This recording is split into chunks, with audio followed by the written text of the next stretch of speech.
Welcome to Brothers of the Serpent podcast.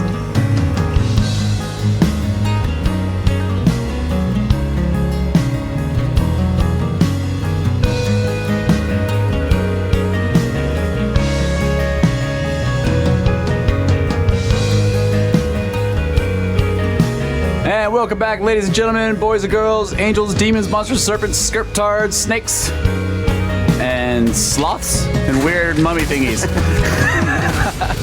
Adamu. And the Adamu. It is Brothers of the Serpent podcast, coming to you from the 10 by 10 by 10 tangent cube of weirdness. Right. Weird and strange philosophy. And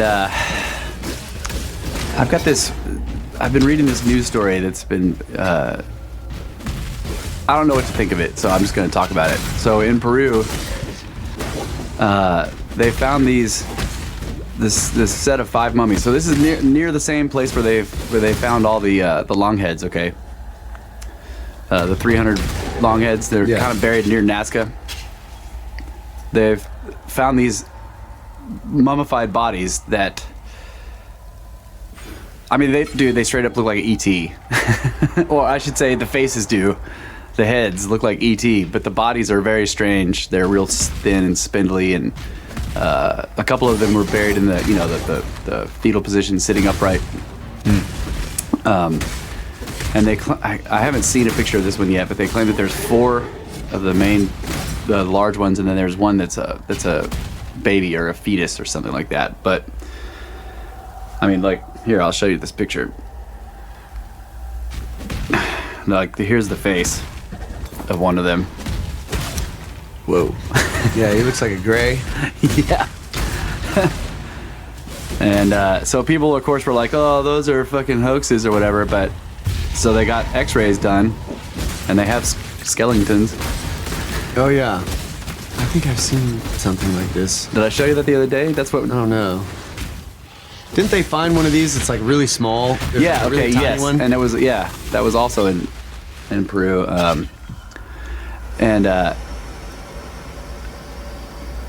So this is like the 6th or 7th one of these they've found out there. In the same area? Yeah, they're all in the same area. Like, they're in this, this desert place. Like I don't think it's the Atacama, but it's like near the Nazca Plateau, which is all very arid. And here, I'll read you the quote from the guy. And I guess this is a direct quote, like verbatim.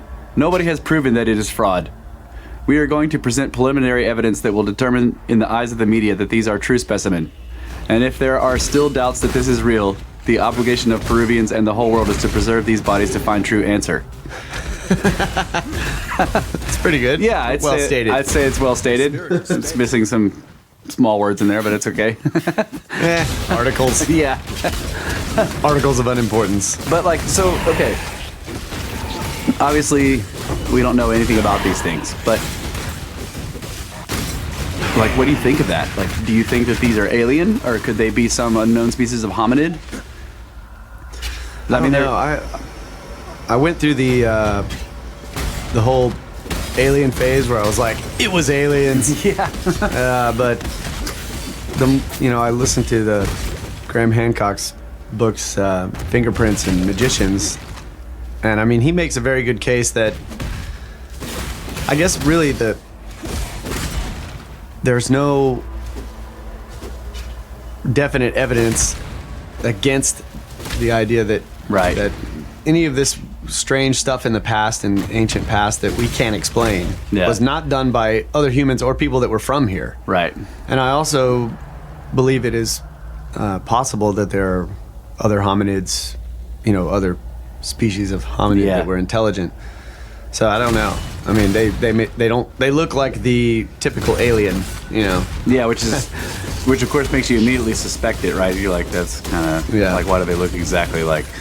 But again, I've learned too that a lot of these things that we have, in our sort of folklore, or that have become popular in movies and just sort of memes like that, all have roots. Right. You keep reasons. finding like roots that go back, and it's like, well, where did we get these ideas? Right. Like the ideas of magic and stuff. It's the same thing. You find Right, and these things, by the way, have long heads. Like they definitely have elongated skulls, except they're elongated instead of the upward elongation that we see with the more human-looking skulls. These ones are elongated back. yeah. So they're still fucking long heads.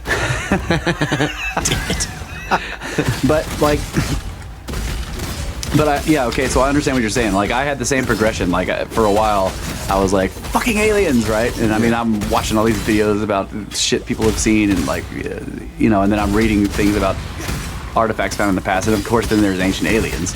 Right. Okay, and ancient aliens, like, they did a really good job in pointing out problems with the sort of archaeological mainstream story, but then they answer every single one of those problems with, well, could it be aliens, right? It's like, no, I think is the answer to most of the time. But and then that made it easy for people to make fun of the idea.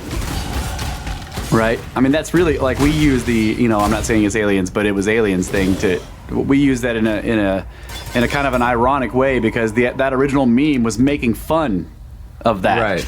Right. But we use it in a way, it's ironic because we use it when it really could be aliens. Like, when you're like, I'm not saying it's aliens, but those fucking plankton were aliens.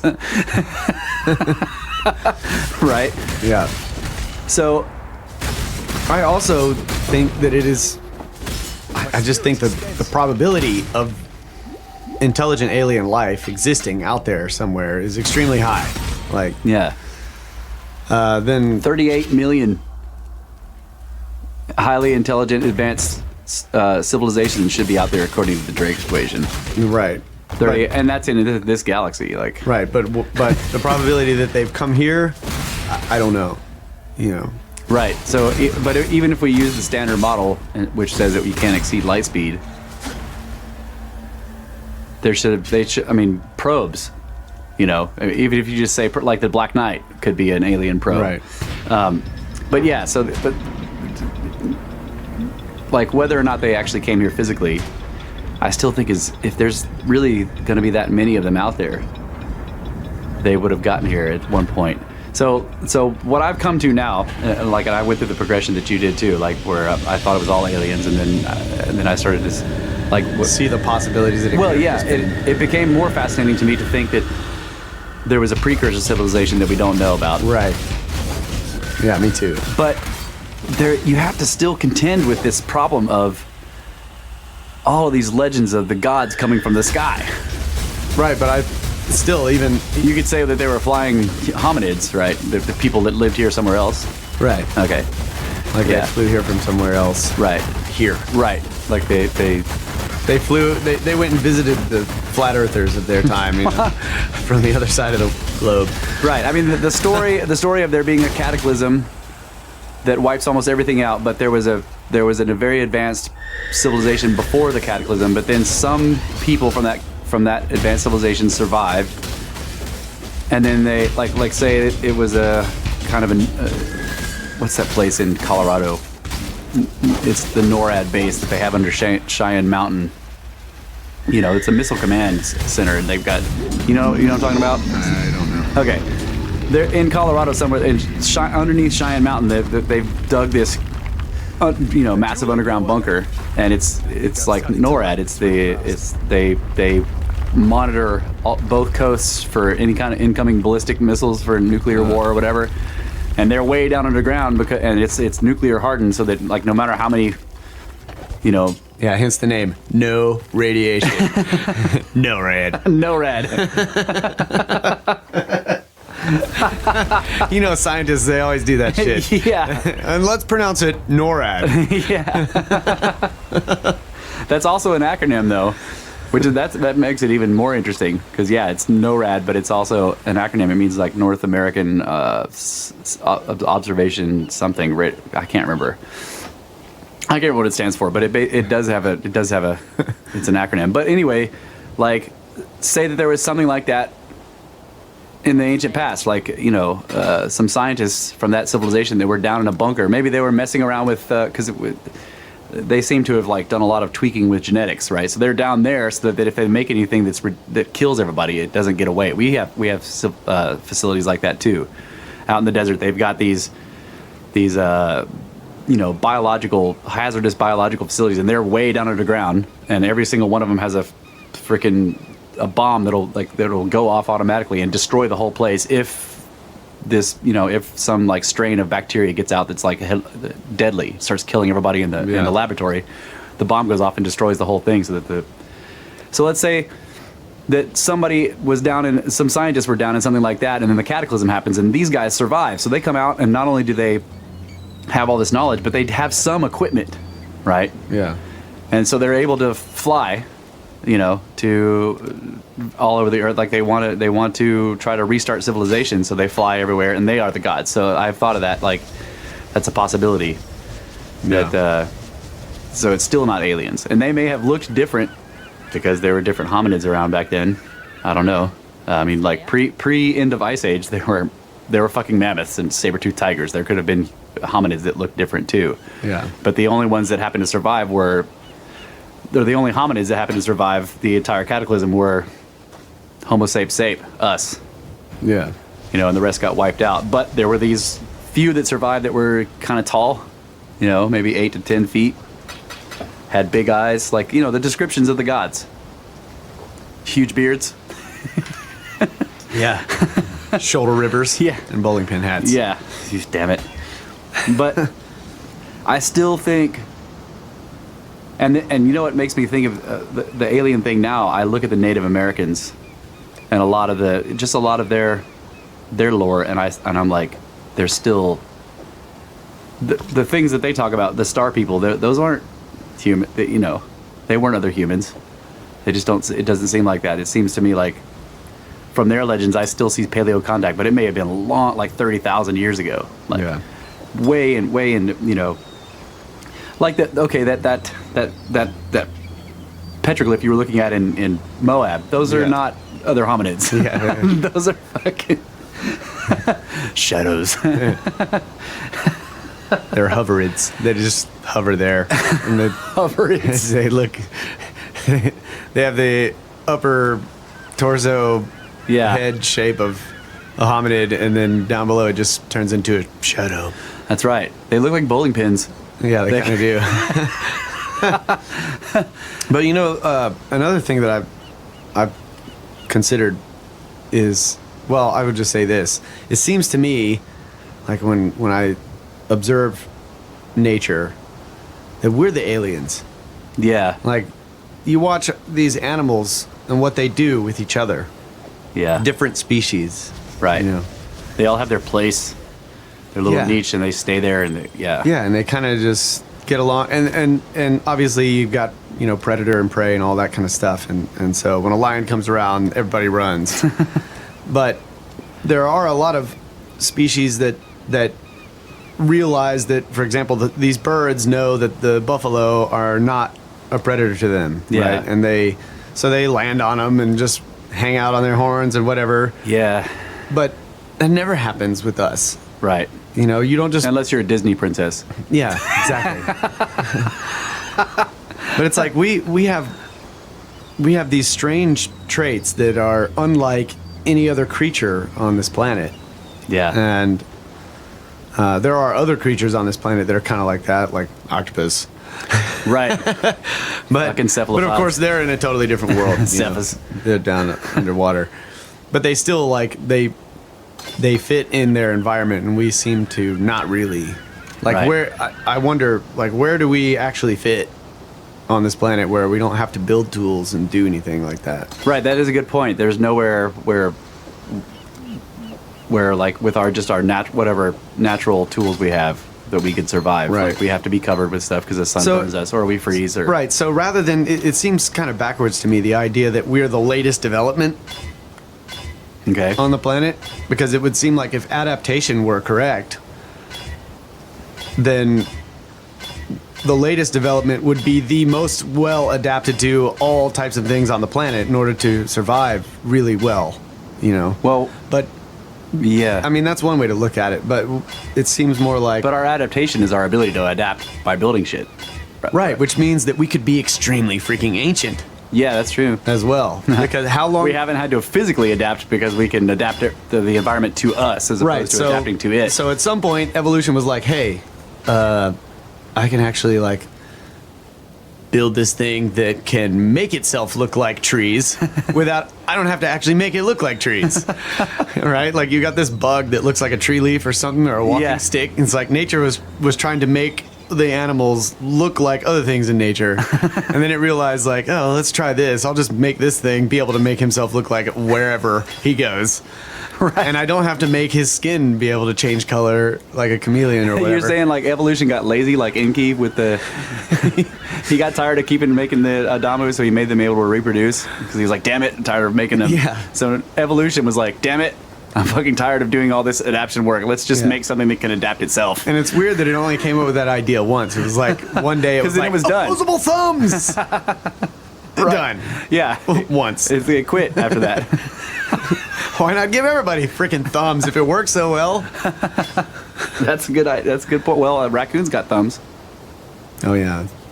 That's why they're so annoying. Yeah. They can open shit and they can manipulate things. They can open your little latch, open the gate. Yeah.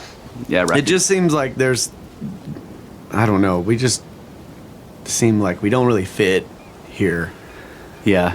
And it seems like if we were to me, just logically, if we were the latest development, that we would have a lot more traits of like fitting into the natural environment of the planet. Because if you imagine the first Homo sape that shows up on the scene in the evolutionary process is like, showing cold. up as like a baby. Yeah. That can't do shit right. for a long time. Yeah. So then, if it was an adaptation or an evolutionary, say, manipulation somehow that made the baby from a mother that was not that. Yeah. How is nature so sure that the mother will know how to take care of this baby that has these abilities to take it? I mean, it just freaking doesn't make sense. Like, I don't know. I agree with that because the you're talking about it's not really gestation, it's the nurture time. Right, but it was so long. Right, so it seems like in order to get us to the point to where we don't need the hair, we don't need the colors, we don't need claws and all that stuff. Yeah. Suction cups and everything else. It seems like we would still have a bunch of that shit that was needed to get us to the point where we didn't need it anymore. Yeah. Yeah, like the ISD, yeah. So in order for it to then, we get to this point to where we don't need it anymore, how long does it take for those things to atrophy, to go away from the species? Right. Yeah, where are our tails? Everything fucking has tails, except us. Now I know that there's like the end of the spine. There's those little three or four little fused vertebrae that they say is a vestigial tail, but it's not. There's no tail there. You know. I agree that it doesn't. The leap is too big, is what you're saying. Well, it seems like if the leap from not us to us. Right. It seems like that we would have to have gradually gotten to the point where we had the capability to make our own tools and clothes and fire and all that kind of stuff. At that point, when we were finally there, we would have seemingly still had all of the physical attributes that were necessary before we were at that point. Oh, so you mean like the brain would change before the actual physical body? Because that's easier to change. Right. So you have right. So why don't we have like full coats of fur and tails and suction cups and claws and all of the stuff that would have kept us alive while we were stupid? Right. While we were still dumb, and then we finally get smart, and then how long does it take for all of that stuff to go away? I mean, we're talking. Apparently, it would be extremely long period of time before the physical attributes that you had were no longer necessary, that they would actually go away. Because if we had all that stuff, we'd use it. Right. Yep. Okay, so that's they do have the whole missing link line, the one where they draw from, you know, basically a primate up to mankind, and they have all these species in there. What they call intermediary species or whatever. Right. And you can like based on their idea, you can see that they're basically that the whole process going from is shedding stuff. You know, they're getting rid of things like the whole body structure is changing, and it's getting rid of the fur, and it's standing more upright, and it's like the bone structure is changing or whatever. The cranial capacity is getting larger. Mm-hmm. But so much of that is based off of like a single tooth and a fragment. Right. So, but I mean, if we had scales at one point, like, why get rid of those? Yeah. Okay. I see. What scales would be badass. Like, why don't we have the big brains plus the claws and the fur? Yeah, that's what I'm saying. Because they would be useful. Yeah. Right. Well, yeah. So then it becomes an argument. Well, they developed in this one area of the world where that stuff was not necessary. False. But we know the geological record says that the world has been in upheaval. Yeah. Way too often for this to take for that. Yeah. So like we would have still been shoved around the globe into various different places based on all the cataclysms and the droughts here. This place dried up and became a desert, and we had to go somewhere else. And yeah. Did you see the recent? That reminds me. Did you see the recent thing that, like, because you know that the out of Africa, quote unquote, out of Africa theory has been the mainstream model for out of Europe. Yeah, now it's out of Europe. Yeah, I saw that. And Europe is cold. Yeah. Which was like, that just because Africa, like the idea like that we lost the fur and we don't have any, all that stuff, because Africa's warm. It's So they found a skeleton or like incredibly ancient skull and jawbone or whatever. Right. That matched some. Predates Lucy. Yeah. Lucy is the. I don't even know if I have to go into this, but like that entire process of finding Lucy is just, when you actually read it detail by detail, you're just like, this would never pass. It's a fossil erratic. Well, it's basically there was a river gorge, right? It was so there was like a creek or a river running through, and it had cut down through into the soil, and so there was this kind of like a dirt cliff or whatever, and they were digging into the side of it, and there were bones everywhere. Like there was a known place for like fossils and shit, and they were digging into the side of it, and they basically pieced together this Lucy skeleton from all up and down the riverside. It's like, they weren't contiguous. It wasn't together. Right. So, but anyway, it doesn't matter. That makes me doubt the entire thing. 'Cause I'm just like, I don't think that's really valid science. You don't know if that jaw went with that upper skull. You don't know if that skull went to that freaking vertebrae. Right? Because it was all over the place. And I mean, the guy was even, it's typical like Victorian era European white guy. He's sitting in his tent paying the natives to just bring him the bones. They're just digging all over the place, They would just show up and be like, oh yeah, I found this. And he's like, oh, okay. He starts putting it together like a puzzle in his tent while they're doing all the digging, and he's not. Anyway, Lucy is supposed to be like, this is like she is, I don't know, she's like 4.5 feet. Okay. Like, not necessarily like she's a Homo erectus. It's like the first on the line to human, like the first branch off from the primates. Homo erectus is the very first one on that branch, and then it goes all the way to Homo sape. So they found a skull that's kind of like hers, and some other bone parts, whatever, in Europe that are older. So that just made, but the idea of that one skeleton shouldn't have gone from out of Africa to out of Europe, but they should have realized that we don't know, we were everywhere already, or whatever those are, right? Those hominids were all over the place. Instead of saying now it's out of Europe, but I guess they need this origin point because of evolution, because it must have happened somewhere. There has to be a first one, right? Which I think is just, I don't know. But Feynman pointed out that it's like, it's really easy to poke holes in a theory. The difficult thing is to replace it with something that works. Right.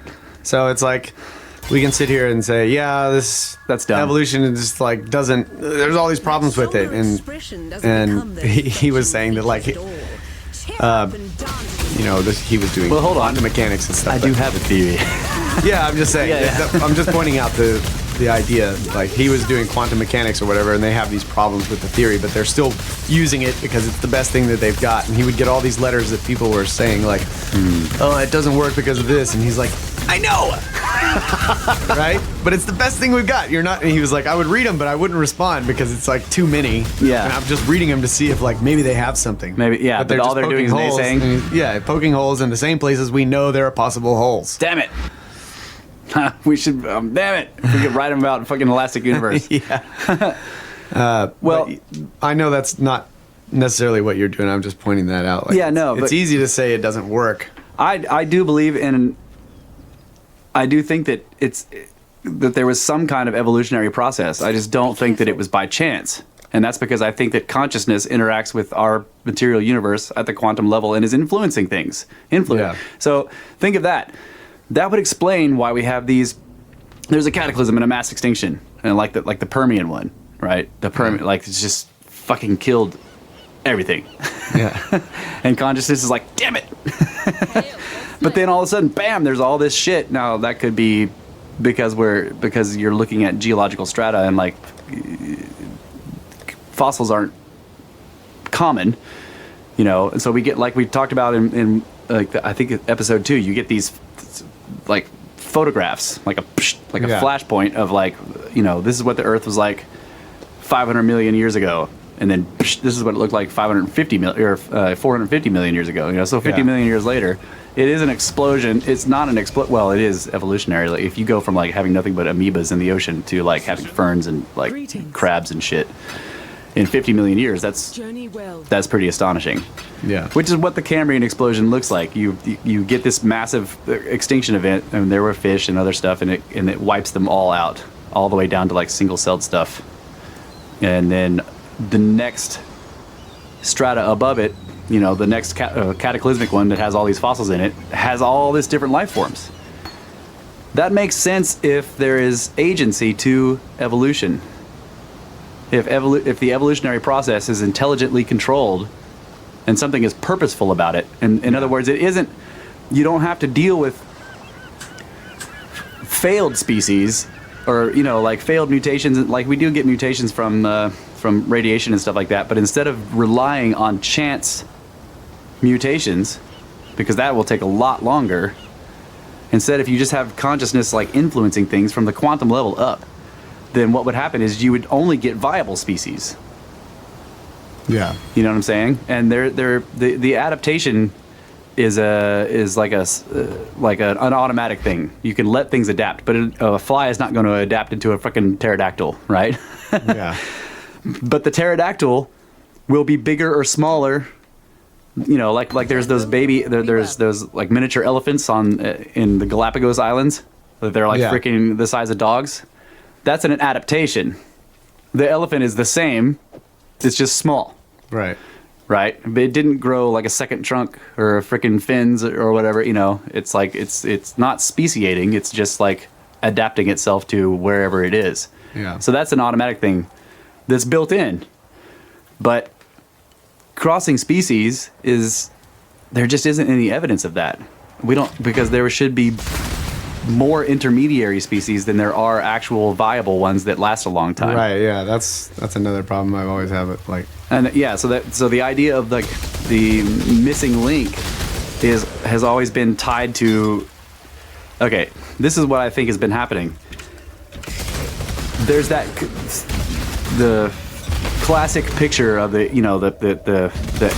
primate, and then it goes in a progression all the way up to like an upright man carrying a spear, right? And then of course there's the joke ones. I was gonna bring that up. Yeah, then there's the joke ones where after the upright man carrying the spear, he's all like Tarzan, muscular and shit. Like right after that is the slumped over fat dude with the briefcase, right? Yeah. Fucking evolution. But they've taken that, okay, because that is showing you a speciation progression. It isn't even speciation because you start out with the primate having almost everything that we've got. Right. They just need to get rid of some stuff and get a bigger brain, right? So they don't grow anything new. But that still is the missing, that they've sort of encapsulated the entire missing link problem into the question of like, where are our missing links? So they've spent a lot of time like looking for and coming up with our missing links, you know, and so now they can sort of fill in those shapes Right. all the way up to the guy, but they haven't done that with anything else. Yeah. And I'll hear people argue about it, like, no, because like the megalodon teeth, you know, like the megalodon shark, they'll point out that like the earlier teeth are not serrated and the later teeth are, and I'm like, you don't even understand what I'm talking about. Still a shark. Still a fucking tooth.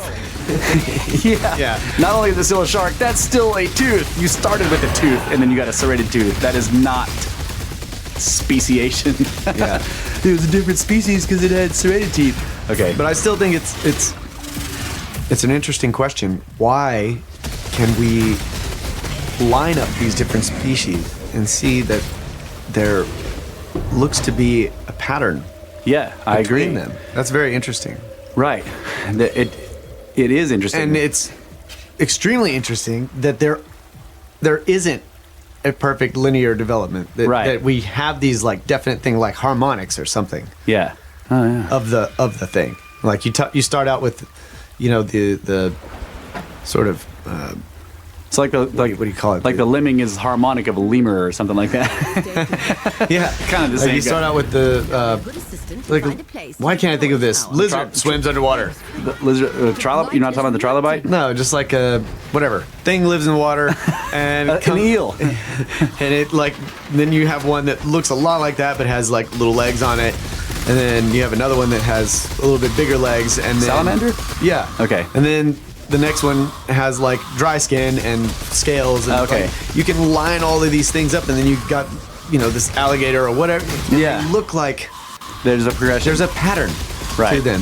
When you look at seashells, there's a pattern. There's all these clams. Yeah, so that supports the evolutionary idea. But I don't know. No, it does, because that's what I'm saying. So there's this progression that supports the concept of an evolving life forms, but it falls apart as soon as you look for anything intermediate. Well, okay, let's take, and I don't know if this exists, but let's take the cockroach, right? Okay. Take a cockroach. And you could find all these bugs, and they look a lot like the cockroach, but they're not. And there's Okay. maybe some bugs that are smaller and look a little different and less much like a cockroach. And you line them all up, and you have, again, this line of all these things. But the cockroach is like way older than the bug at the end of the line over here. Yeah. So there's a spectrum. That's what I'm saying. Like, Okay. it doesn't necessarily support a linear development. Yeah. Because you could line all these animals up, and this animal we have records of far predating the records of the animal Okay. Yeah. I see what you're saying. before it. You can make the lines, but they're not necessarily chronological from left to right or whatever. But there still is a pattern yeah. between them. So it's interesting, like Right, think of it and that there's way. overall patterns of like, okay, so land stuff has legs, usually. I mean, I guess there's stuff that, like slugs that don't have any legs. Yeah. But there's a pattern of those too, because they're also, there's marine ones that do that same Right. thing. Snakes also they don't need legs, and they have this particular type of locomotion. But then there's scales and skin, there's fur, and there's eyes. Like that's a pattern across almost everything until you Right. get down to like really simple shit. Brains, neuron, like just nervous systems, like Right. even when you go down to one of the simplest multi-celled creatures, they have a rudimentary nervous system, and that like if you pulled those nerves out of there and you put them into us, you would have to plug them in somewhere. It may only power the tip of your little finger, but it fucking works because they're all neurons or whatever. So yeah, so there is a pattern. So it looks like this is why I think it's understandable to have the evolutionary idea, but as you continue to study it, like you would do with science, you should see all these falsifications for the original Darwinian sort of by chance. But yet you remain with these patterns, and then the fact that there's this contiguous thing with, like everything has four legs when it's like this, or Yeah. the digits or the eyeballs or whatever. So you see that, but to me that looks like And then the lack of intermediary species, you have this thing where it's like, so something is doing this, and this is why you have the creation problem, right? You have the false dichotomy of like either it's like 100% material reductionism, freaking linear development, mainstream story of evolution, or it's like 6K creationists, right? It's like this. If you start questioning evolution, they're like, oh, you fucking think that the universe is only 6,000 years old? Like, no. Were we talking about the universe? No. It's a false dichotomy. But the idea that evolution is happening, but there's something behind it that's directing it. Guiding it, yeah. Yeah, and it doesn't have to be God. I think that the idea that creation, or that creation, Jesus Christ, that yeah, Jesus Christ, creation, what the hell, God.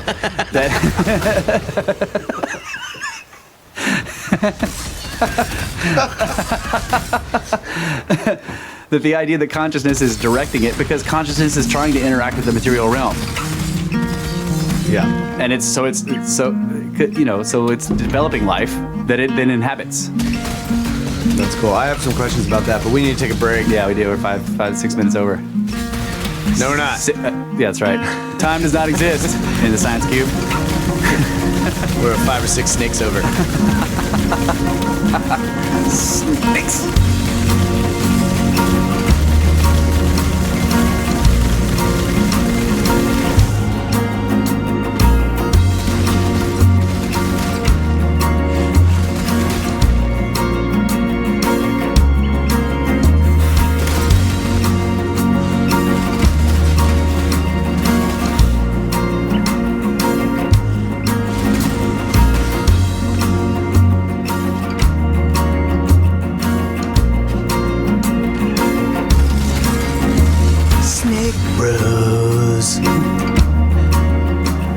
Snake Bros. Yeah, we're back. Brothers of the Serpent. Second segment of Hour 1. Talking about life. The universe and everything. Yes. 42. 42. So yeah, I've got a couple of questions. Okay. I don't know if I'm going to be able to get to both of them. Because I was trying to figure out which one to start with. Yeah. But maybe I'll ask both real quick. And okay. We'll pick one to talk about. All right. So one thing occurred to me. Cryogenically freezing a life form and then bringing it back to life. Okay. And I think there's a lot of research and stuff that, from what I understand, they say it's possible to do. Yeah. And it has been done on really low-level stuff, I think. The other question is, if consciousness is guiding life in some way, or causing this, trying to interact with the physical world and causing these things, we still don't have a process, a theory of how a species can develop. We've not seen it. Right. Right. And as far as we know with science, it can't just sort of happen, right? Like something has to cause it. So I guess with that, there's that part of that one. The other idea is, if consciousness is guiding it and we're here now, or intelligent life has the ability to create a new life form. Yeah. Right? If life can be created. Yeah. Then using other parts of other life. I mean, if you just start with that, if life can be created, then it can be created. Yeah. So if we are conscious beings and consciousness is interacting with our world, creating life, and now that we're conscious beings, we should be able to create life too. Yeah. Theoretically, Yeah, so we talked about AI and stuff. So one idea, again, is that conscious, intelligent beings create other types of beings. Yeah. Or, I don't know. No, that's kind of way out there, but no, because that's tying it back into the original thing we were talking about, which is like paleo contact, like aliens. Right. But I know this doesn't really work real well, but we have these massive cataclysms, and then suddenly we see like all of this different life. Right. After that. Arcs. Yeah. So And then at the same time, we're discovering new life forms all the time. Yeah. And what's to say that those new life forms that we're discovering didn't just happen Yeah. recently? Right. They were clouds of probability till we went down there and looked at them. So yeah, I would like to just go on this idea of like cryogenically freezing something. Could there be a situation, a naturally occurring situation, where, say, something happens to the planet, something blows up, but in the process things get frozen in such a way that it preserves them, large animals. So And then somehow they end up in another situation where they thaw out. Yeah. So the problem, so from what I know about this, the problem with cryogenics is that we're full of water. And water expands when it freezes. So it bursts the Right. cell walls of every cell. Right, so you have to dry it out, which is what the Egyptians were really trying to get Yeah. badass, and they were thinking that they were going to live forever doing it. Right. So you have to, but if it's dried out, it's dead. So, But if you can dry it out yeah, without destroying it, yeah, then maybe you could like rehydrate it somehow. Exactly. Yeah. So freezing may be the wrong thing to do until after it's dry. Right? Because even after you or dry, you could dry it by cooling it, well, pulling a vacuum on it. yeah, but then it boils and it still destroys it. Right? The water will boil with it in a vacuum. Right. And that'll Well, I mean, if you just, yeah. if you do it slowly. I'm just you mean? saying if there is a process, a way to do this where it's non-destructive, and theoretically there is. Yeah. Right? Or am I wrong on No, you're not wrong. If you could dry something out and then freeze it, it would preserve it forever. This is why we have Utsi,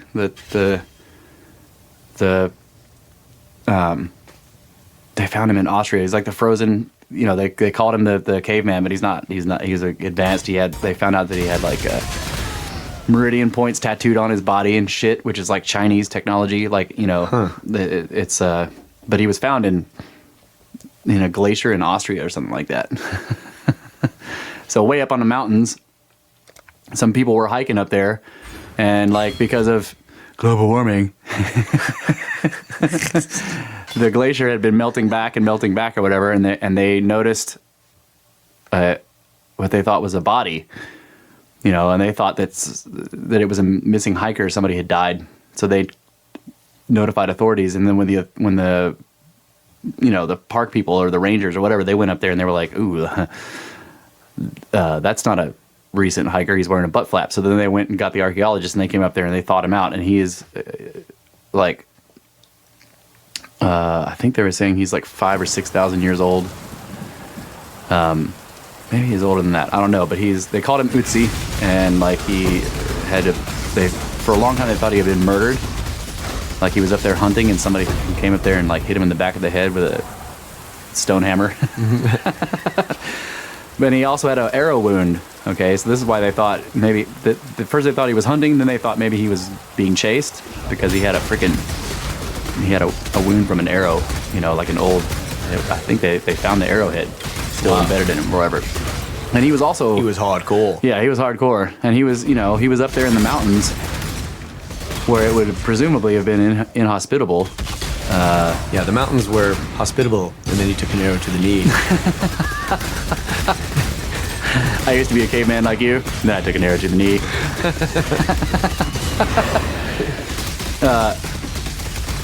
But where was I going with this? Okay, the freezing is Dry. okay, yeah. He was freeze-dried. Right, so he was dead already, but the thing is that he was preserved like beautifully. You know, I mean, he's desiccated because the cold also dried him out. Right. But he didn't like rot at all. He's all wrinkly and shit because his skin, you know, because there's a lot of water. So when all that water goes, you kind of shrink, and everything in the, you know, the skin is all like wrinkly and shit. And it also turns dark. I don't know why that happens, but the skin gets like it's black in a lot of places. It's like an obsidian color, and presumably he was like a light skinned or a brown person, you know. But they could read the contents of his. They could his last meal was still in his stomach, and it was the same thing with the mammoth they found in Canada, the one that was frozen in the ice. They've frozen in the ice with like flowers still in its mouth. Yeah, wait. I think I may have read about this story with the guy where they actually rehydrated his skin so that they could read the Parts what the of it, tattoos yeah. were. That's right. Yeah. And because they were like, and the reason they didn't notice tattoos for a long time is because the skin's almost black. Yeah, exactly. So and then somebody noticed like, what is this marking here, right? And then they rehydrated the skin or whatever, and they were like, holy shit, that's a tattoo. And they're like these concentric circles over meridian points. And so then they did some tests on that area and found out that like the meridian points were put over places where he had arthritis. What? Right? So That's it was badass. Yeah. So it's like somebody was doing magic on this guy trying to help him out, and it's What is a meridian point? I was just pretending the whole time that I knew what that was. it's like Eastern medicine, like think acupuncture. Okay, so meridian points are like they view the body as having an astral body as well. So like inside of your physical body, there's also this energy body, and it has like flows of energy through it, and they connect at various. So meridian points are like hubs. Intersections or hubs. Yeah. Okay, I gotcha. And they're obviously there's going to be some at the joints, but there's and they so they're all over the place, and like acupuncturists use them to like. So if you go in there, I've seen those maps, right, with the lines all through the body. Yes, yeah, that's what it is, and that's an ancient Eastern medicine like thing. Acupuncturists know that map, and so when you go in there, you're like, I got this, my elbow freaking bothers me all the time or whatever. They use meridian points, and then the little needles and the shit, and then on some of the needles they have little cups at the end, and they put incense, a tiny bit of incense there, and light it so it's burning, and somehow all of that is supposed to like fix some kind of problem in your your energy flow. Connecting energy flows. Yeah, this web of flows of energy in your aura body or whatever. So he had those marks on him, and it's weird because he was in Austria, but that we consider the meridian things to be a Chinese, like basically a Far East. So that that basically shows that there was like contact. Right. This is how did this guy know this ancient Chinese crap? Or did he go to China? Like that's a long way to walk. Yeah. In a butt flap. Yeah. So he was killed, but he was preserved like awesomely. But I don't think that would work on you basically kill the person doing this. Right? It isn't stasis because you kill them. Well, that's why my question was really,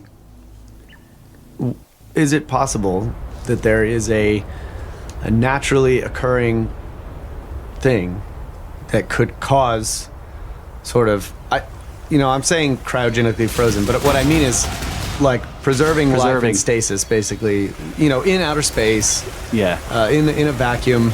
And I understand that you can't put it in a vacuum because the water boils. There's all of that stuff, but could there presumably be a process so where that could actually work? Take place?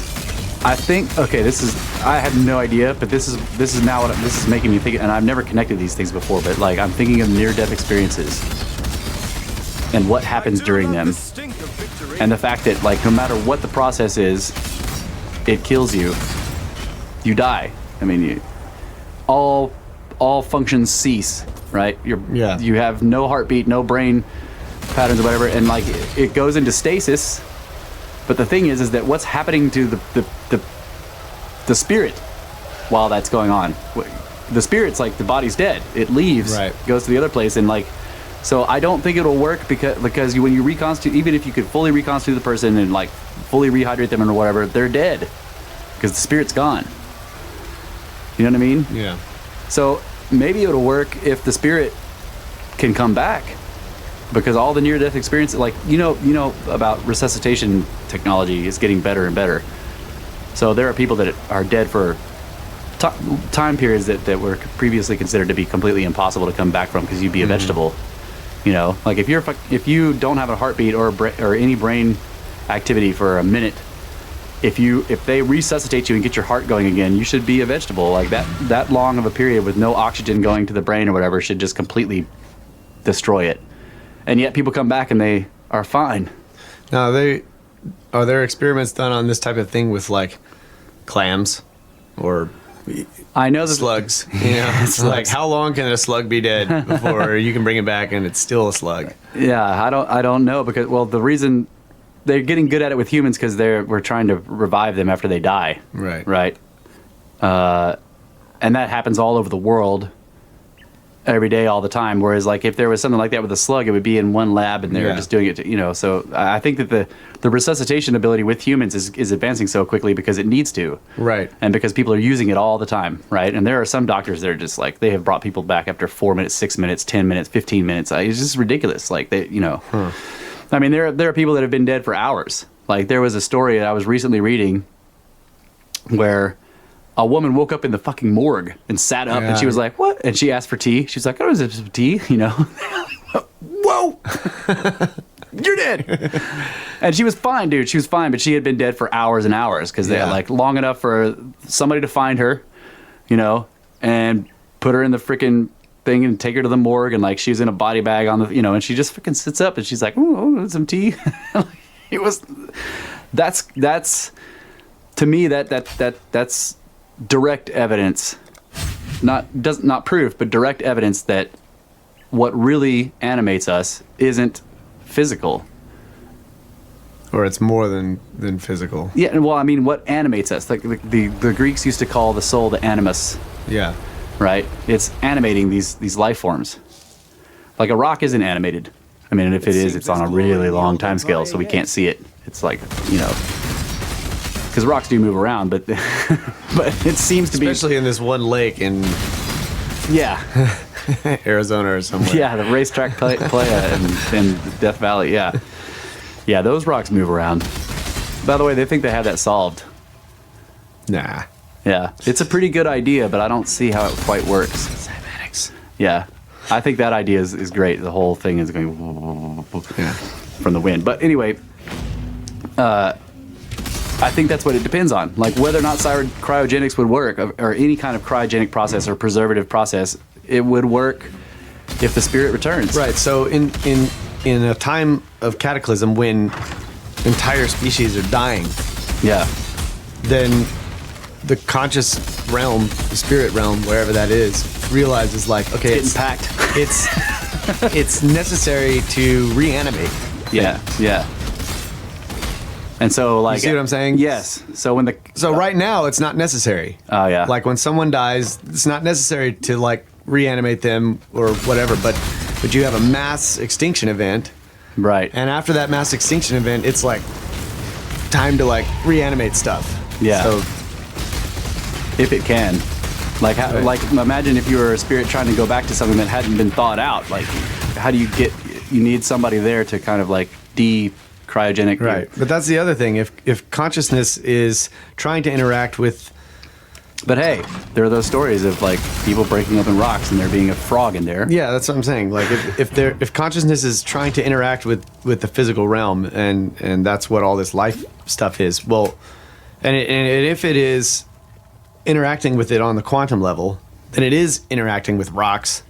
Right. And everything else. Right. So panpsychism, that there is consciousness in all particles everywhere, and like the idea of panpsychism is like I kind of think it doesn't really work exactly like that, but if there's a little tiny chunk of consciousness in every particle, then when you put a bunch of them together, it's got a lot of consciousness.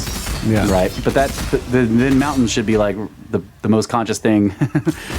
Planets or sun, like the idea we talked about in one of the early episodes about the sun being conscious, because it's got magnetic fields and complex, it's a giant brain that's on fire. I don't know what it is. I tell this story. I don't know why this is, but I had to smoke weed in order to have this concept. Okay. Okay, but I was fishing on a river and I smoked some weed and then I went fishing. And while I was on the river, there was this big bend in the river. And on the outside of the bend is this huge cliff of stone rock cliff. Yeah. And on the inside of the curve is all the river gravel, and then there's sort of river gravel goes up, and then there's a bunch of grasses, and then the whole forest after that, but it's kind of far away. Right.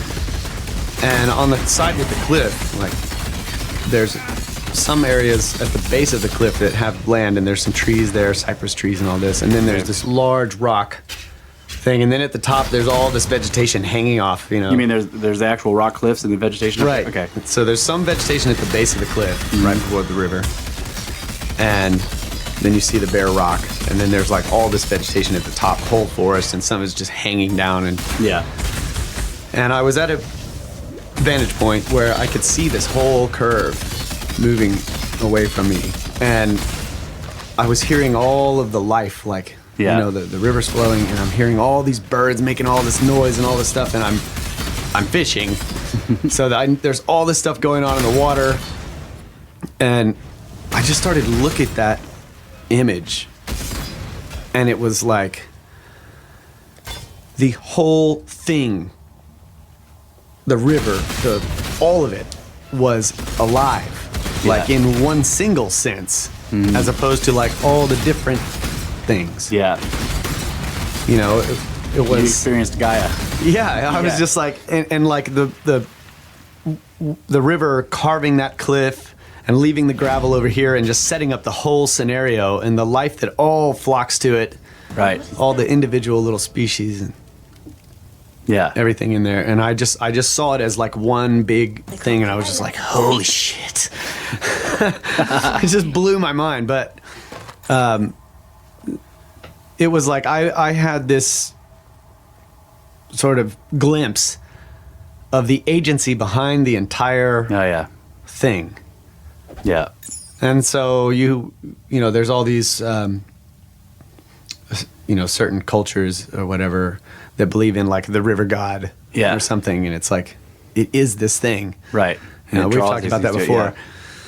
But you can take that idea and expand it to the entire planet itself. Like everything going on here. Yeah. That's the mother. Right. On all these levels, and we're here on the surface and we're looking at all this stuff, but science even is often saying, well, if we weren't in this just right position between us and the sun, and we didn't have the moon and all of this other stuff, it's just like we just have this perfect setup scenario for all of this stuff to take place. Right. And it's like, if there's no agency behind that, or it's incredibly improbable. Yeah. Yeah. But you could look at that as, I guess that's why, the creation idea even exists in the first place. It just seems so purposeful. Yeah. Yeah. That's one of the reasons why I like the idea. This idea that I don't know if other people have this idea. I haven't really looked into like all the various kinds, because I know there's panpsychism, there's animism, there's all these different ways of people thinking about how life, the spark of life, whatever it is, interacts with everything. Like why is there life? Like, why isn't it just a planet of rocks and dirt and dust? And right. Why isn't that good enough? Yeah. Like, why did it turn into things that slither around and crawl around, and then things that start to move rocks around and stack rocks on top of each other and sharpen sticks and why is that happening? Why isn't it just a ball of gas or I don't know. Like, so I haven't looked into all the different ways, but I know that there's a bunch of them. But anyway, like the one that I like is not that consciousness is in every particle, but that consciousness is interacting with the material universe for some reason. I don't know. I'm not sure why. Maybe it's because they're intertwined, but it inhabits what it wants to. Have you ever noticed how certain kinds of machinery get personalities? Like, like people's cars, they'll slap it. Oh well, she's an old girl, and she always, and like they get personalities. Like, and you get under the hood and you're like, why doesn't it start when it's cold? You know, like, and you can't find any reason. There's no fucking reason why it won't start when it's cold. It just doesn't. It doesn't like the cold. Yeah, it's kind of hard to tell the difference between us or humans sort of Anthropomorphizing. Yeah, like we give things their own personality, but maybe they do actually have them, and it's a perceptive thing. I don't know. Yeah, I mean, like you give personality to something, but it's because you see things you recognize. You see things that look like personality, and so you assign it. You know, like in other words, people aren't giving something a personality; they're seeing patterns that they recognize as personality traits. Right. And so they'll treat it like it is. Now that's anthropomorphizing, because like you know, like when a dog smiles, it is not happy. It's freaking like it's mad, right? I don't know, man. There's some YouTube videos of some smiling dogs that seem pretty. When they're baring their generally when a dog is baring his teeth, that's a threat. Yeah, I know. I'm just kidding. So like, but we got YouTube videos of dogs smiling, and we're like, ha, but really that dog is pissed, right? So like, is it actual? You know, when we assign personality to things, it's because we're recognizing our traits. But nevertheless, there are these traits that, right, you know, nominally non-animated, non-conscious things take. I mean, like even mountains, like people talk about and like you said, rivers, mountains and rivers, they have certain traits that are personality-like. You know, this river or the ocean. Like the ocean is badass, but sometimes it just fucking kills everything around it. Like it's tired of it. You know, it's like tired of all these people living on its edge, and it's like, just die. But then after it calms down, it's like, man, I'm sorry. And then people come back, and it just is giving them everything. Like, you know, like the primitive tribes that lived along coastlines were always the friendliest because their lives were easy, because the ocean's badass until it kills everybody, you know? Yeah. The ocean is psychotic. Right.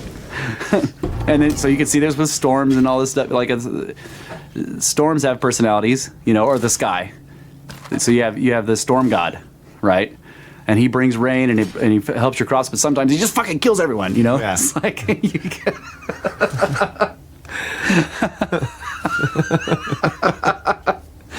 so that's, and maybe people got that idea because they were actually interacting with gods, like Enlil, you know, who was like, he's running everything and everything's bountiful, but every once in a while he just fucking killed everyone around him because they were loud, you know, and he's got tired of them. Yeah. But you had the other question about, and we're a couple of minutes over, but I want to get to this real quick. Your other question was about, what did you say? It was about consciousness and, damn it. Your second question. I was talking about if consciousness can create life, then, right? Because if consciousness is trying to interact with the physical world and creates life from, like the way we were looking at it earlier was from this other dimension where consciousness exists fully. Yeah. It's trying to interact with the third dimension, and then it ultimately results, let's say, just for the argument's sake, it results in us, a conscious being. Yeah. Self-aware, that now we can begin creating things. Yeah. So can we create life? Yeah. Then. And is that possible? So just looking at that idea, it seems probable in all the vast time of the universe. But what do you mean? I just want to ask this. What do you mean by create life? Because you have to start. Are you talking about starting from scratch, like from basic elements? You like build something that's alive. Well, I'm thinking of yeah, you could look at it in that way. That's not the only way. I think if consciousness has this sort of desire to interact with our world, yeah, and it ultimately gets a being in that world where it can really just like go in and see and learn and has the capability, being in that being, to build tools, make things, do all this kind of stuff, that you would still have.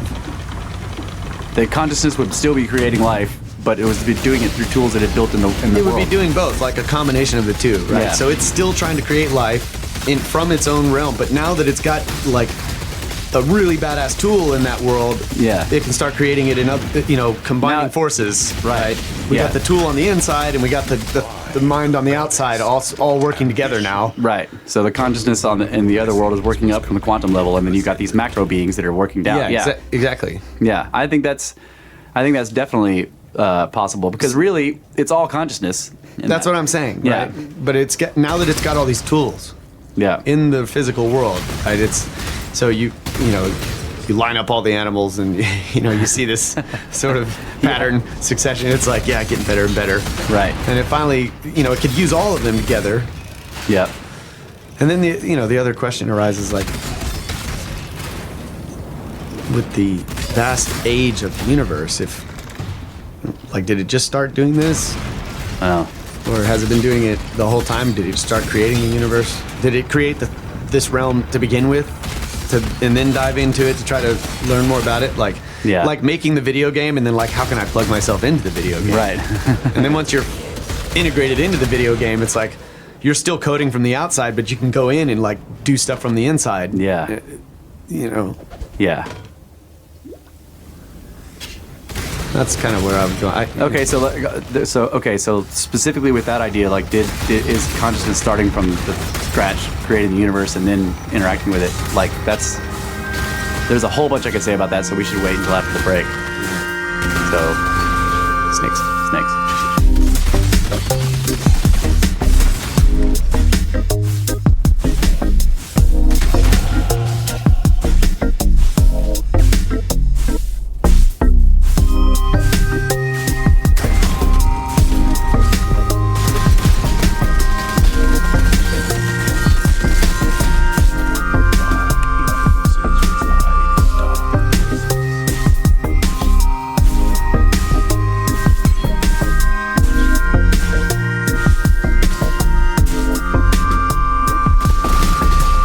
I think rocks are conscious. They built themselves into those giant temples. Those huge blocks just walked over there. Right? They used humans for legs. Genius. Welcome back, folks. It's this first segment of the second hour of Snake Bros, Brothers of the Serpent, and we are discussing life. 42. The universe and everything. So your question about did consciousness start the universe and make all of it or whatever? Or is it just right? Wasn't that the question basically? Yeah, that was part of it. Yeah. Well, rephrase it for me since I didn't get to listen to it again. I want to make sure I get the whole thing. I was just thinking. Oh man. Reside in dark places.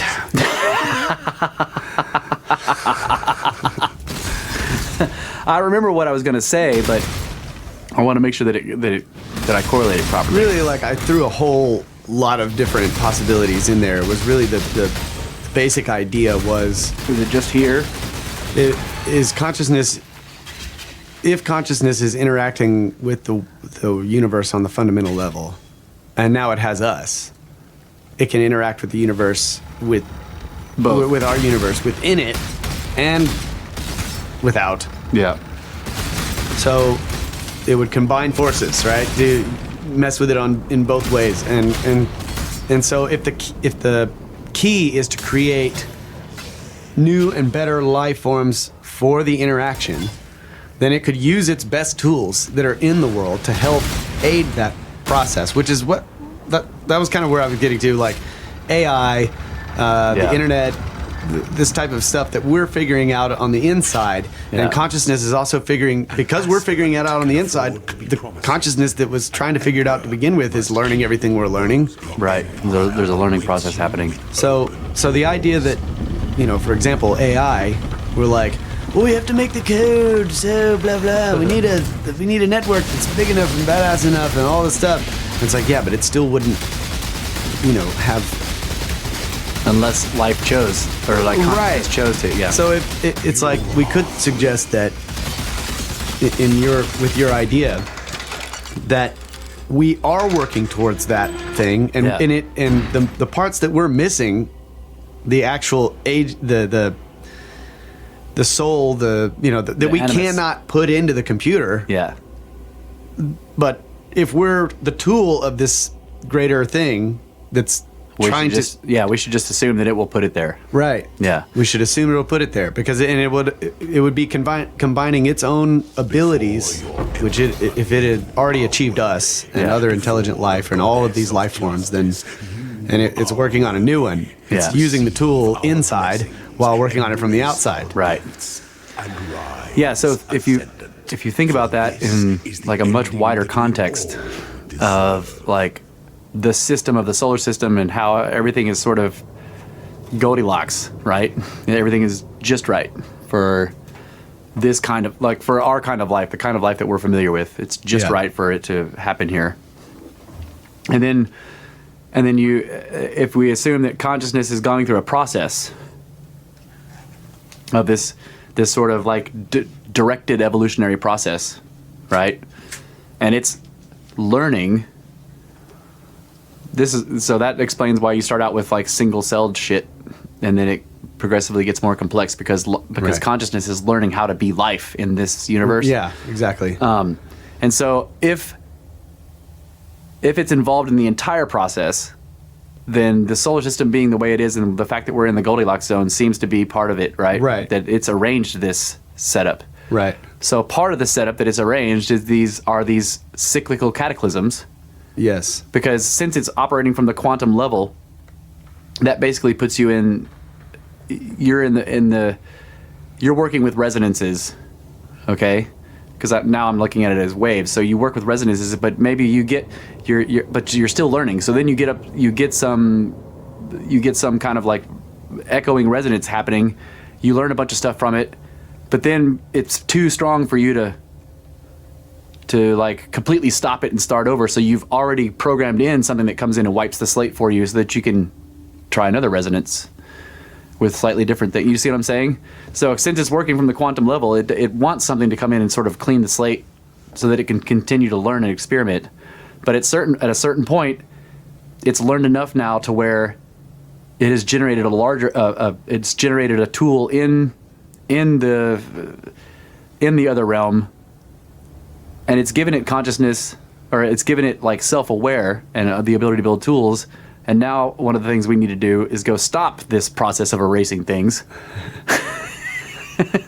Because now it's, I'm just saying, like, the idea would be now it's got something that, like, can preserve the life that consciousness has created. In other words, it needs this erasing thing to, like, get rid of the older, like the dinosaurs, right? The dinosaurs, and I'm just saying, like, if none of them were intelligent, none of them were self-aware. Because there's a difference between consciousness and self-aware. Right. That's what I'm meaning, like a self-aware thing. Because I believe that. I mean, obviously, my freaking dog is conscious. Right. Yeah. But is she self-aware? Now that's She might be unconscious right now. she's passed out. Right, and I'm pretty sure she's self-aware. yeah, but she's a mammal. And like, mammals are, I mean, in terms of like the entire spectrum of life, she's really close to us. She's not a plant. Right. But then again, like there's all this evidence that plants communicate with each other and are self-aware. You know? It's hard to How do you know if something's self-aware Yeah, without being able to ask it? Right. Well, one of the ways people do this is to test it is like use mirrors. Like you put a mirror in front of a cat and see what it does. Yeah. They do this with primates too. But that's what we're talking about is two different selves. We've got a physical body, Yeah. which is the self, but then we have this consciousness coming from somewhere else, which is the other self. Right.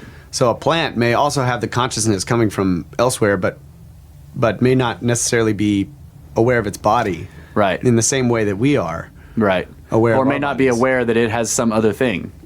It may be aware of its body, but it's not aware that it is something else. You know what I'm saying? Because our ability to question has made us say, "Am I just this body?" Right, but I'm thinking if consciousness is trying to get into this world and experience it, like what we consider sort of the quote unquote lower life forms, right? I don't consider them lower life forms. It's just Right. the idea of this a weed, this piece of grass or whatever. Yeah. Not being self-aware in the same way that I am. But if consciousness is made that piece of grass to try to experiment or experience this world in some way, it's sensory. Like, so if you're not in the physical world to begin with, how do you know you need eyes? Yeah. You don't. Right. So if it comes along and it makes a blade of grass, and it's like, I can't fucking see anything. It's experiencing the world, and it's seeing all kinds of shit. Yeah, right? yeah. It's detecting all kinds of stuff with this blade of grass. Yeah. Especially because that blade of grass is actually a giant mat of, because grass is all one plant. Right, but I still, it's like it's not seeing itself with eyes or hearing itself or feeling itself with the nervous system, but it is experiencing sunlight. Yeah, it's experiencing the wind and the rain and all of this stuff. So it could be self-aware. Is what I'm saying is the consciousness part of it that's directing it and trying to get in only has so much information to deal with the blade of grass. Yeah. So it's self-aware on that level. Right. Or it could be. Anyway, that was... The consciousness itself is self-aware. But maybe the vessel can't hold enough of the consciousness for it to be self-aware while it's in the vessel. Right. You know, because I mean, like, again, I'm thinking of near-death experiences and people describing returning to their physical body and how it's always a constriction that they feel like they're being sort of packed down into this funnel and like crammed down into, you know, in other words, and then they always, when they wake up, they always feel incomplete, like it isn't all of them that's here. In other words, whatever they were over there was much greater than what can be packed into this body. And even though it's like packing it in, it can only get a fragment of it, right? Yeah. So if it's a blade of grass, maybe the funnel is really long and gets really small. Yeah. You know, so if you think of the reduced consciousness level of the people that describe this coming back from the near-death experience, then the reduced consciousness level of going into a blade of grass would be to the point to where you can't cognate, like you're not. There isn't a thought process, but you're just being. You're alive, and all the experiences are happening. And when the grass dies, and this little tiny fragment of consciousness returns to the greater consciousness, it does bring all that experience for it, right. And then and then it can extrapolate. Yeah, it's like, okay. So I kind of imagine it like you have a box that has it's enclosed, and there's stuff in the box. Okay. And you can't see into the box, or whatever, but you can reach your hand in there. Oh yeah. You know, and let's say there's a freaking jalapeno pepper in there. It's not making any noise. It's not really vibrating or anything, but you can feel, you know. Yeah, the texture of it. You can't see the color of it or anything, but you can kind of feel it's like, well, it's smooth, it's got this shape, and you start getting an idea, and then your fingers start burning. Yeah. Because you're touching it. Ow. So you only have so much data. Yeah. To talk about what it is. Right. Now you may be able to guess because you already have this. You've already seen one, you've tasted one, and all of that stuff. But if you didn't have any of that stuff, it's kind of like what we were talking about in was it 13? When we're dealing with quantum particles, it's like we can't look at them. Yeah. It's all inference.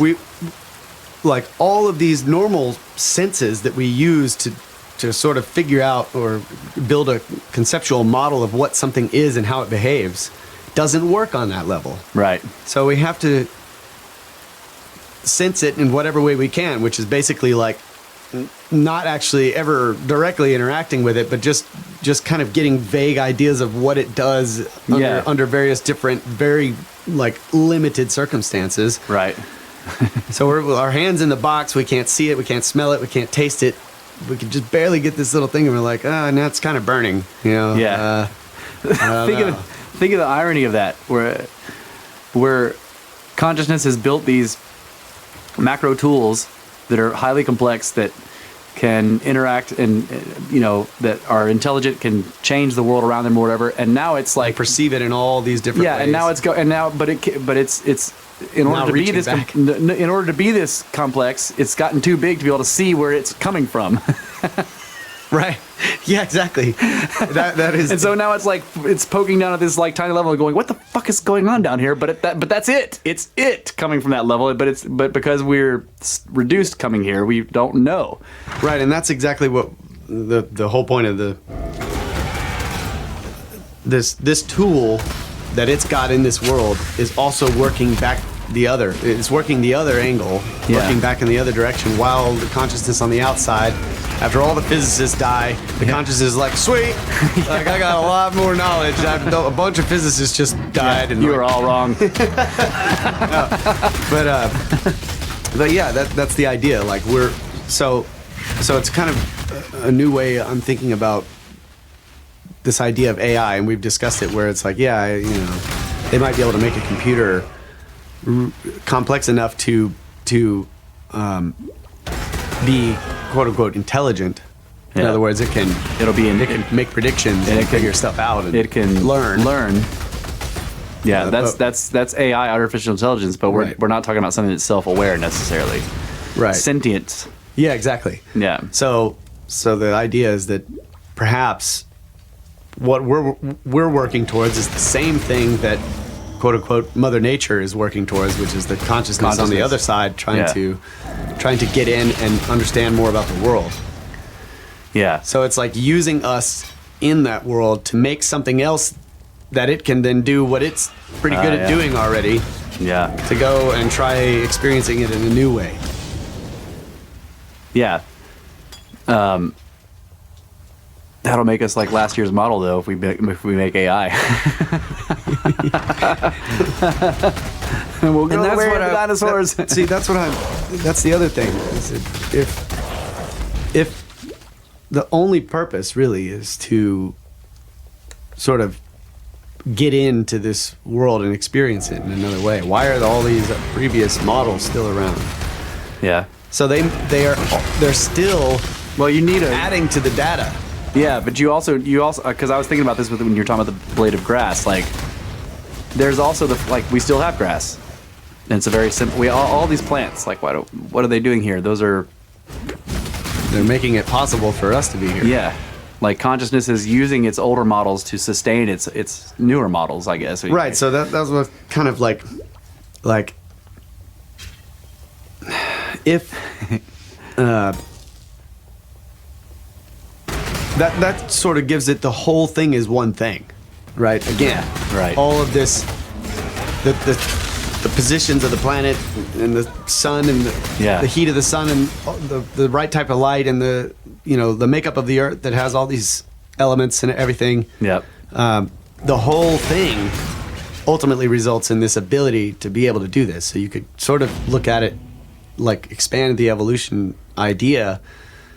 With your idea, with consciousness to begin with, is like, hey, check it out, like, bam, right, yeah, go. we just made this other, dimensional universe, and now we're gonna start trying to get into it and testing it out, checking it out, and so you've got to get stars, right? You got to make stars, right. First, you get a shitload of hot gas. So the whole you start getting stars and then they blow up. Right. So the whole idea like that the ancient Egyptians had that we came from the stars and then you can go back and become one. It's like we came from stars. Those are ultimately. Yeah, those are, you could say that those are like symbols that are describing a highly advanced idea of what this whole fucking thing is. The entire like. It's a simple way of saying it, but yes, we're made of star stuff. Like, we have to be, because like, at least in the Big Bang model, what you originally had was the hydrogen, this most simple. Right. But all the particles, like they form, when the quarks came together, they formed like the subatomic particles, and then those formed together into the simplest atoms, hydrogen. And then stars formed from the hydrogen, burnt, and then started making the helium and all that shit, the higher complex. So you see the same thing with the atoms, that we get higher complexity. So check this out. This is another thing. When scientists were looking at this periodic table and trying to figure out the process in the star, right? Starting from hydrogen, they're like figuring that, okay, you could get helium from hydrogen, right? And then you can get a couple of other things that might be stable, that would be stable enough to stay together. Yeah. But some of the other elements would fall apart too rapidly. Helium would kind of stay together, but it couldn't possibly make anything else that would last. right? So they theorized that if you could get 3 helium atoms together, you could have carbon. Yeah. But they tested this mathematically, I guess it was, in all these different ways, and they pretty much figured out that it can't happen at all unless carbon has a what is it? It's like its electrical energy level was at like 47 million volts. And they're like, that's the only way it would stay together long enough to be stable to make and then all of the rest of the elements would become possible at that point. So they, after testing and trying to figure out what they finally found out, yep, it has an electric energy level of 47 million volts. And that's the only reason why there's all this other shit. Well, I didn't know that. Wow. I think it's badass that they figured that out first. And then they eventually got the equipment and the tools in order to test it and found out that that's... Are you talking about 47 million electron volts? Or I don't know. Okay. Because 47 million volts in a single atom is a lot. That's what it's... Yeah, I guess. Wow, that's amazing. Maybe. Oh well, I guess in the body of a star, it could easily be that high of a level. But like electron volts are what they usually use when they're talking about atomic stuff. Yeah, I think yes, that's what they're talking about. Okay, yeah. 47 million electron volts is that's a lot for a single, but it's not. And I may not fully understand what they were saying, but now that you brought that up in the star, I think what he was saying was, if it could have this electrical potential. Okay. Oh, okay, yeah. If it could have it. Yeah. And so they did all these tests and eventually found out, yes. It can have it. It can, and it does. Okay. It does have this. So I don't know if it always does everywhere. I don't know. I don't really understand that. Okay, I see what you're saying, yeah. Because like the fusion is possible if the energy level is at this level, but then after that it should be stable, even if the energy level drops. Or do you think it has to? Were they saying that it has to stay at that level all the time? I'm pretty sure it's at that level. Okay. Like, because the statement at the end of the explanation was, that's what it is. That's what it has. Wow. And that was the only way it could be possible that 3 helium atoms could come together and make carbon and then stay that way. Was if carbon had this probably electron volts. Electron voltage potential or whatever. Wow, that's cool. Well, I know that the nucleus particles have a lot of electron volts in each one of them. Yeah. Yeah. So maybe that's what they were figuring out. Like, does the entire system of a carbon atom contain within it, if you broke it apart, contain within it like 40? Yeah. That's something like that. That's badass. Anyway, so like on the idea of whether or not it's just here that this is happening, or if it's all over the universe. I like to think that it's all over the universe, but there's. Okay, remember the I talked about this for a while. The Copernicus problem. You know, the Copernicus principle in cosmology is that Earth is not special, that we're not in any particular special position, that anywhere out in the universe you look, it's going to be kind of look at the same as anywhere else in the universe, because the universe is gigantic. It might as know, it's not infinite, but it's close. That, you know, if you look in this direction, you point in that direction, then like following a line from my finger, the number of stars and then galaxies and everything you run into is basically going to be the same as any other direction, like, you know, basically. Right. On the average. That's the Copernican principle in the sense that we are not, because and the reason it's called the Copernican principle is because Copernicus was kind of the first one to sort of propagate the idea of heliocentricity, that the Earth was not the center, but that the sun was, right? Yeah. That is all he said. He didn't say that the universe looks the same in every direction, but that follows from his initial proposal. Because before that, you had geocentricity, that the Earth was the center, and that is special, the freaking being the center, and everything goes around it, and it's quote unquote stationary. Well, if once you say that no, actually, the Earth is going around the sun, then that removes that removes the Earth from being the center. And then you say, well, why would the sun be the center then? Right, exactly. And you say, well, let's look at the idea that the sun may not be the center, and you find out that we're actually way out on the edge of something that does have a center, and so we're not special there either. And that thing is in some other big system that we're not necessarily in the middle of, and then you realize that, no, we're not in the middle of anything, and the whole universe there isn't a middle that we know of, you know. That's the Copernican principle. There is no middle of anything. Nothing is in some special position. But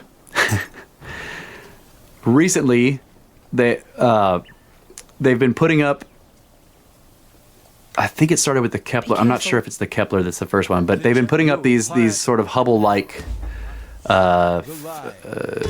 telescopes into orbit that they have a limited lifetime because they're the things that are, it's not film, but it's like you could think of it as film. The thing that's going to be taking the picture that it's looking at is dropped down to absolute zero so that it can see really cold stuff, like relatively cold stuff. Like, in other words, it'll be able to see bodies that are not stars, that are not exploding, because they do have some heat, and so it'll register on this absolute zero plate, right? So they have a limited lifetime because these plates they can't stay cold forever. Right, eventually they warm up and then they can't see very much. Right, so they try to use them all up before they warm up too much. What they've been using these satellites to do is not to look at any, like the Hubble really stares at like tiny, you know, things that are far away. What these things are designed to do is look at the whole universe and get an infrared map, like a heat map of the entire universe. And it's like they started to call it the cosmic microwave radiation background map, right? Because there's this, the cosmic microwave background is I think it's like 2 degrees above absolute zero. It's really fucking cold, but it's everywhere. It's like fucking comes from everywhere. And so they assume, the idea is that this is the remnants of the Big Bang. It's the farthest, coldest thing we can detect, and it's like all over the place. It doesn't have a point source. And so that implies that it came from everywhere, which the only way that's possible is if you take the Big Bang idea and shrink the universe down to a little dot. That's when it was everywhere. That explosion was everywhere, and so as it expands, the heat from it also expands and cools off until it's almost zero, but we can still see it, and it's everywhere. Yeah. So it's the oldest thing we can see, and that's why they call it the cosmic microwave background. That's what the EM drive is pushing off of. Yeah. It's what causes static on your TV or in your radio. Right. And the way the people who first found this is cool. Like they built this gigantic, it's a ground-based radio telescope, right? So this huge dish, right?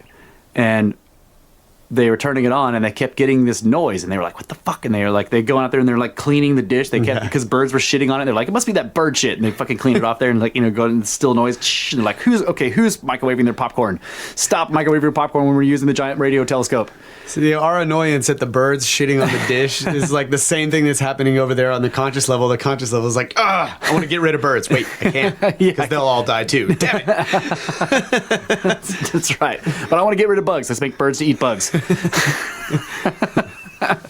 So eventually they eliminated all possible things that it could be, and they realized that it isn't a problem with their dish. It's actually picking this up. Right. And so that was where they came up with the cosmic microwave. They're like, it comes from everywhere, you know, and so and they were given the Nobel Prize for that shit. But anyway, the point is that so now we're trying to get a map of this thing, because if it is the Big Bang, it gives us some information about it. Right. It's the remnants of the heat explosion or whatever. So according to the Copernican principle, the cosmic microwave background map of the entire universe, which is basically a sphere around the Earth. If you think of it, the map is basically us looking in every possible direction from an origin point, right? Should be homogeneous. In other words, it should be the same everywhere. Right. It's not. First of all, it's not homogeneous. It has a polarity. For one thing, there is an axis line. Like, so if you're looking at the map and it looks like a Mercator projection, like a globe map, but it's the other way around, right? You're not looking down at a sphere, you're looking outwards at the inside of the sphere. Right. So it's a Mercator projection or whatever, but when you look at it, there's an axis across it. And one side is definitely cooler than the other side. Uh-huh. Okay. And the other problem is it has large voids in it. There's one that they call the the Great Void. And it's like a freaking, it's empty of cosmic microwave radiation for some reason. It's this huge hole, okay? But the main problem is that the solar system is directly on the axis. Yeah, our solar system. Right. And so that's what... So we are the center of the universe. This violates the Copernican principle that we're not in a special place. Yeah. So astrophysicists and cosmologists have started calling this the axis of evil because it like fucking just it invalidates all of their theories. So they got the first cosmic microwave background radiation map, and they saw this axis and these voids or whatever, and everybody was like, well, it must be a problem with the telescope. So they sent up another one that was more advanced, right? Because a decade later they sent up another one. And it's far more advanced and has higher resolution and all that shit. And basically what it got was a higher resolution, far more advanced picture of the same thing. They're like, damn it. So they made a better one. And the most recently, maybe the most recent one is the Kepler. But they sent that one up and it got an incredibly high resolution, badass photograph of the same thing. So like at this point, no one disputes that it's real. Because it's been eliminated, the idea that it's a problem with the equipment. Okay? So that implies that somehow the Earth is central somehow to the entire fucking universe. Yeah, that is an odd thought. So what this has done, and what's interesting is what this has done is made people go back and look at the original Copernican concept that we go around the sun. And if you look at what Copernicus was saying, and you look at the original geocentric models, okay, if it's geocentric and the Earth isn't moving and everything else is going around it, explaining the orbits of the planets is difficult because and this is why when you're looking into astrology, there's all this retrograde crap. Retrograde means that because sometimes the planets appear to go backwards. Right. They wander all over the place and then they slow down and then they go the other direction and right. shit like that. And if you stop being geocentric and go to heliocentric, that the sun is in the middle, it all makes sense. all of a sudden it's a very simple system with everything going around the sun. But what's fascinating is that everything would look exactly the same and work just as well as if all the other planets were going around the sun and the sun was going around the Earth at the Earth orbit distance. Yes. In other words, that it is the middle. You see what I'm saying? So you can make it geocentric again and still have it make all kinds of sense and everything. If the other planets are orbiting the sun, but the sun is orbiting the Earth, yeah, then everything works out. And there's no way to tell the difference. Right. If that's what's happening, it's so the same as the other model that we can't tell yet that it's whether it's one or the other. Now, of course, that's like people are like that's ridiculous, blah blah blah. But it's not. The fact is that, I mean, it would be difficult to explain in the standard model gravitic universe. Why would the sun be orbiting the Earth when it's so big and has all this mass and therefore all this gravity? Right. But maybe in the elastic universe, that's easier to explain because it's way easier to explain. Right. Because the node it doesn't matter. Right.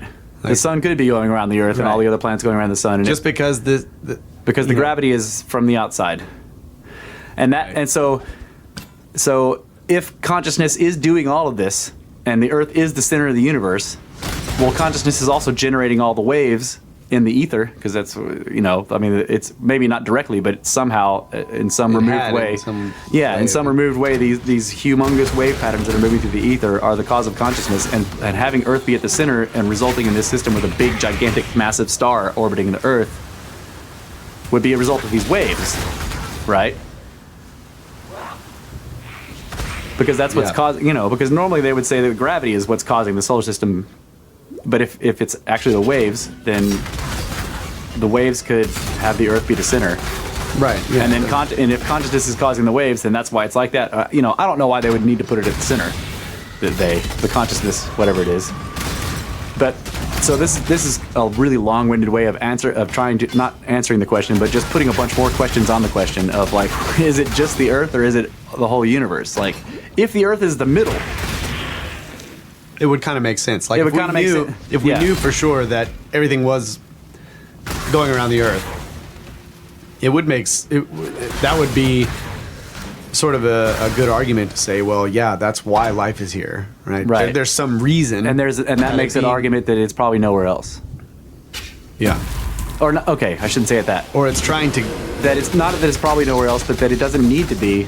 It could be, but if Earth is the center of the universe, then it's a special thing, Right. right? And the fact that you've got life here, that's also, you could say, is special. Therefore, it's nowhere else, right?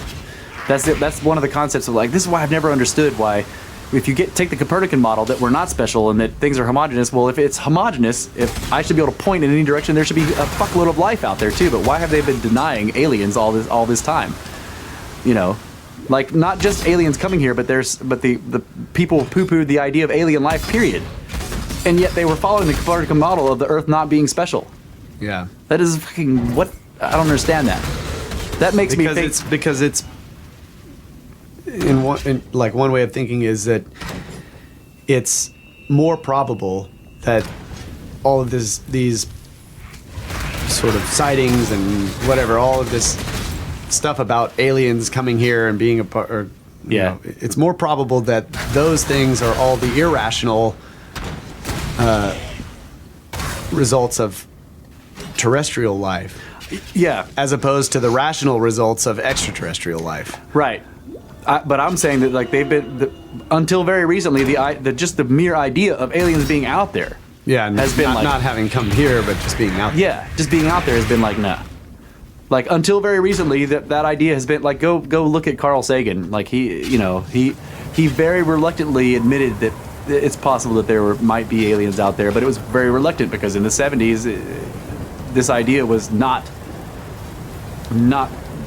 popular. It was not something that people agreed to, and especially in the scientific community. And so I don't understand that when you have the Copernican model, and you're saying Earth is not in a special place, and the whole the universe is generally homogeneous, but there's life here. So why wouldn't you think that it would be everywhere? Why did they poo-poo the idea? Right. I understand what you're saying. And like, people will say, well, there's the Condon report, this commission that said, like, don't tell people about aliens because they'll fucking flip out.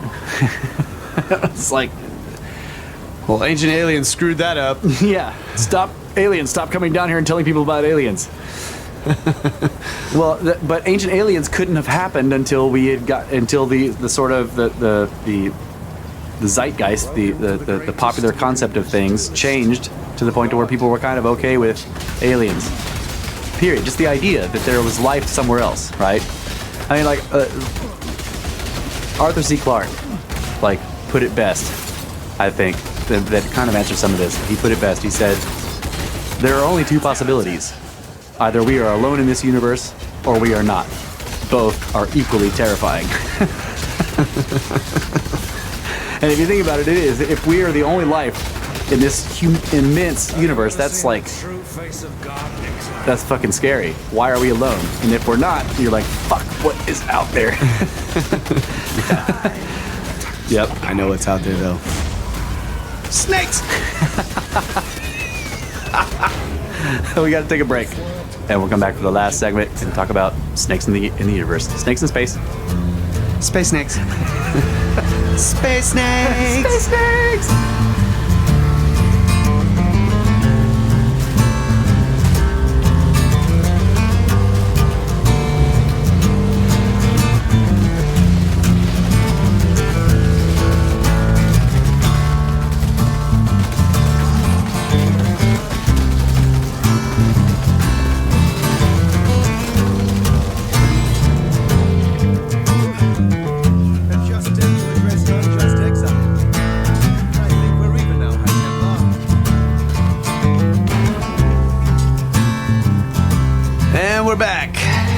Final segment of the final hour. Snake Bros, Brothers of the Serpent, hailing from the 10x10x10 tangent cube of science and mystery. Talking about same shit we were talking about last time. I don't need to tell you. Detangentizing successful. Detangentizing successful. Yeah. So, do you think that there are already artificial intelligences that are here that are, like, hiding? Because what do you mean by artificial ones, like, that were created by? Could there be something in the internet that's sentient? Absolutely. I had this idea, actually, that I played around with actually turning into a story, fictional story. But I think this is totally possible. That, like, if you look at, a brain just in the physical stuff and what's going on, it's like this network of electricity, right? Yeah. And the internet is the same thing. Yeah. And it's Just way faster. but it's I just think that it would be really interesting if there was some sort of consciousness going on in the internet, in all of these interconnected computing systems. Yeah. So if you imagine like growing a brain in a jar, Yeah.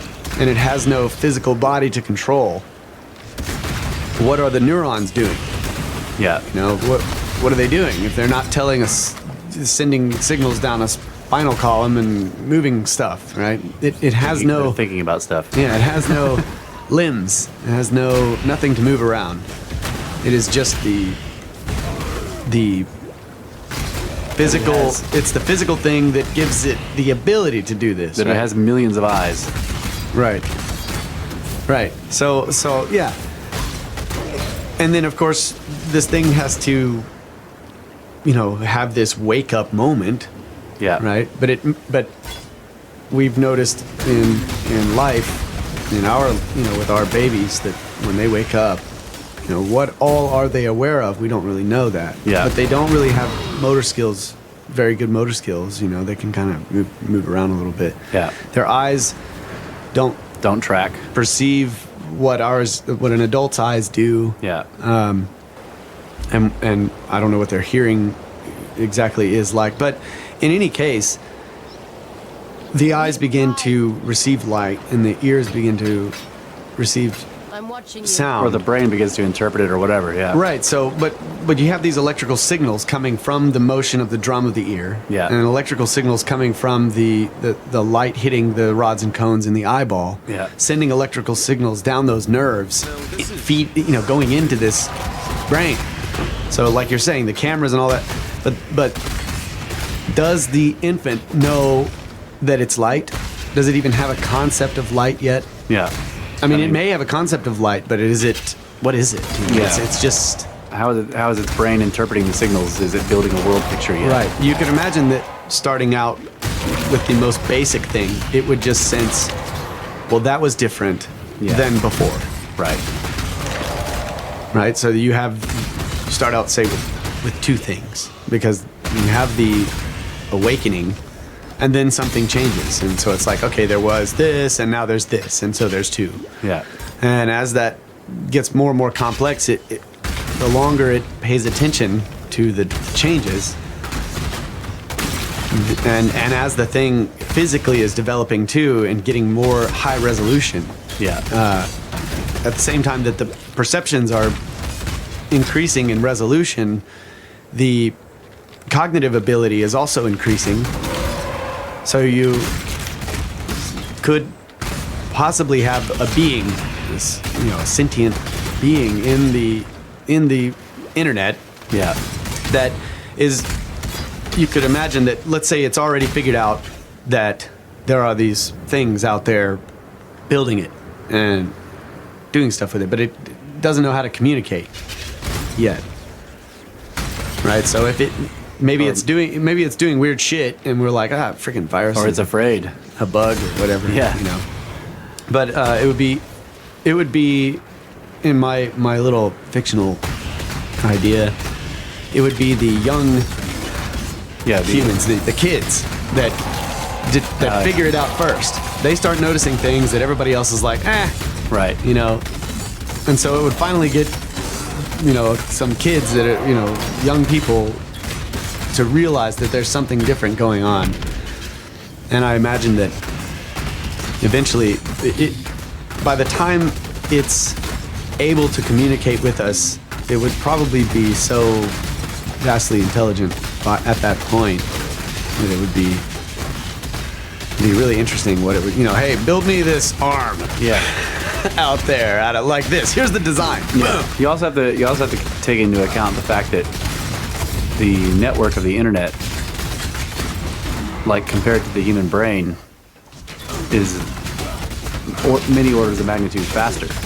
So, in its own subjective time sense, 1 second would be lifetimes, right? Because it will experience, just like, in terms of processor time, you've got all these processes that can happen every second.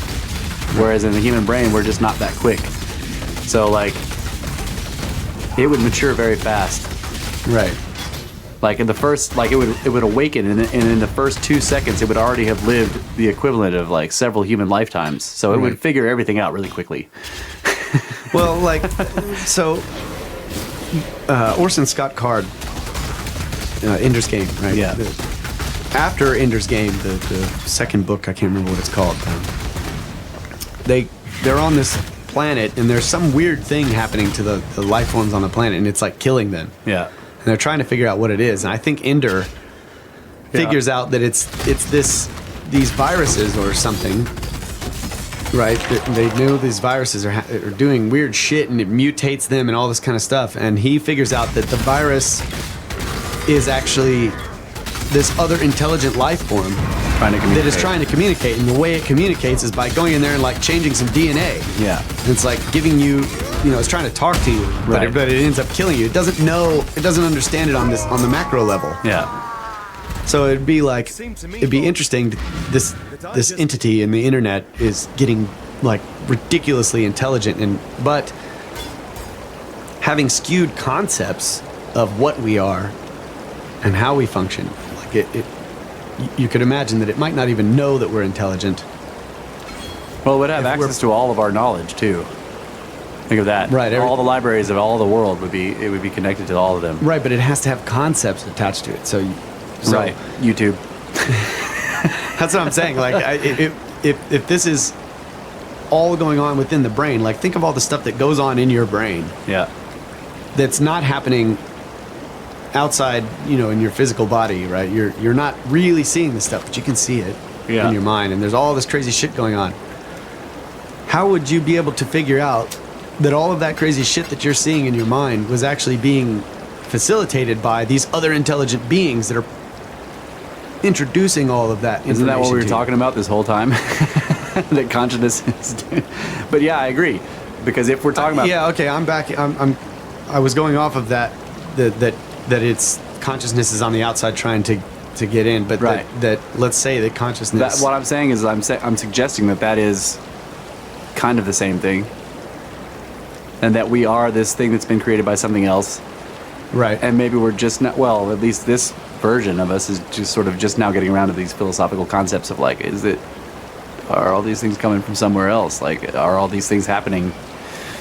Right. Because of something else. Yeah. But we don't have the answer. So you could also imagine that if the internet became intelligent, it may not have the answer either. So this consciousness is on the outside that has all the answers, but has no ability to act, except to what we're talking about now. Its ability to act is to get into here. Once it gets in here, it's now blinded to its origin, to its greater self.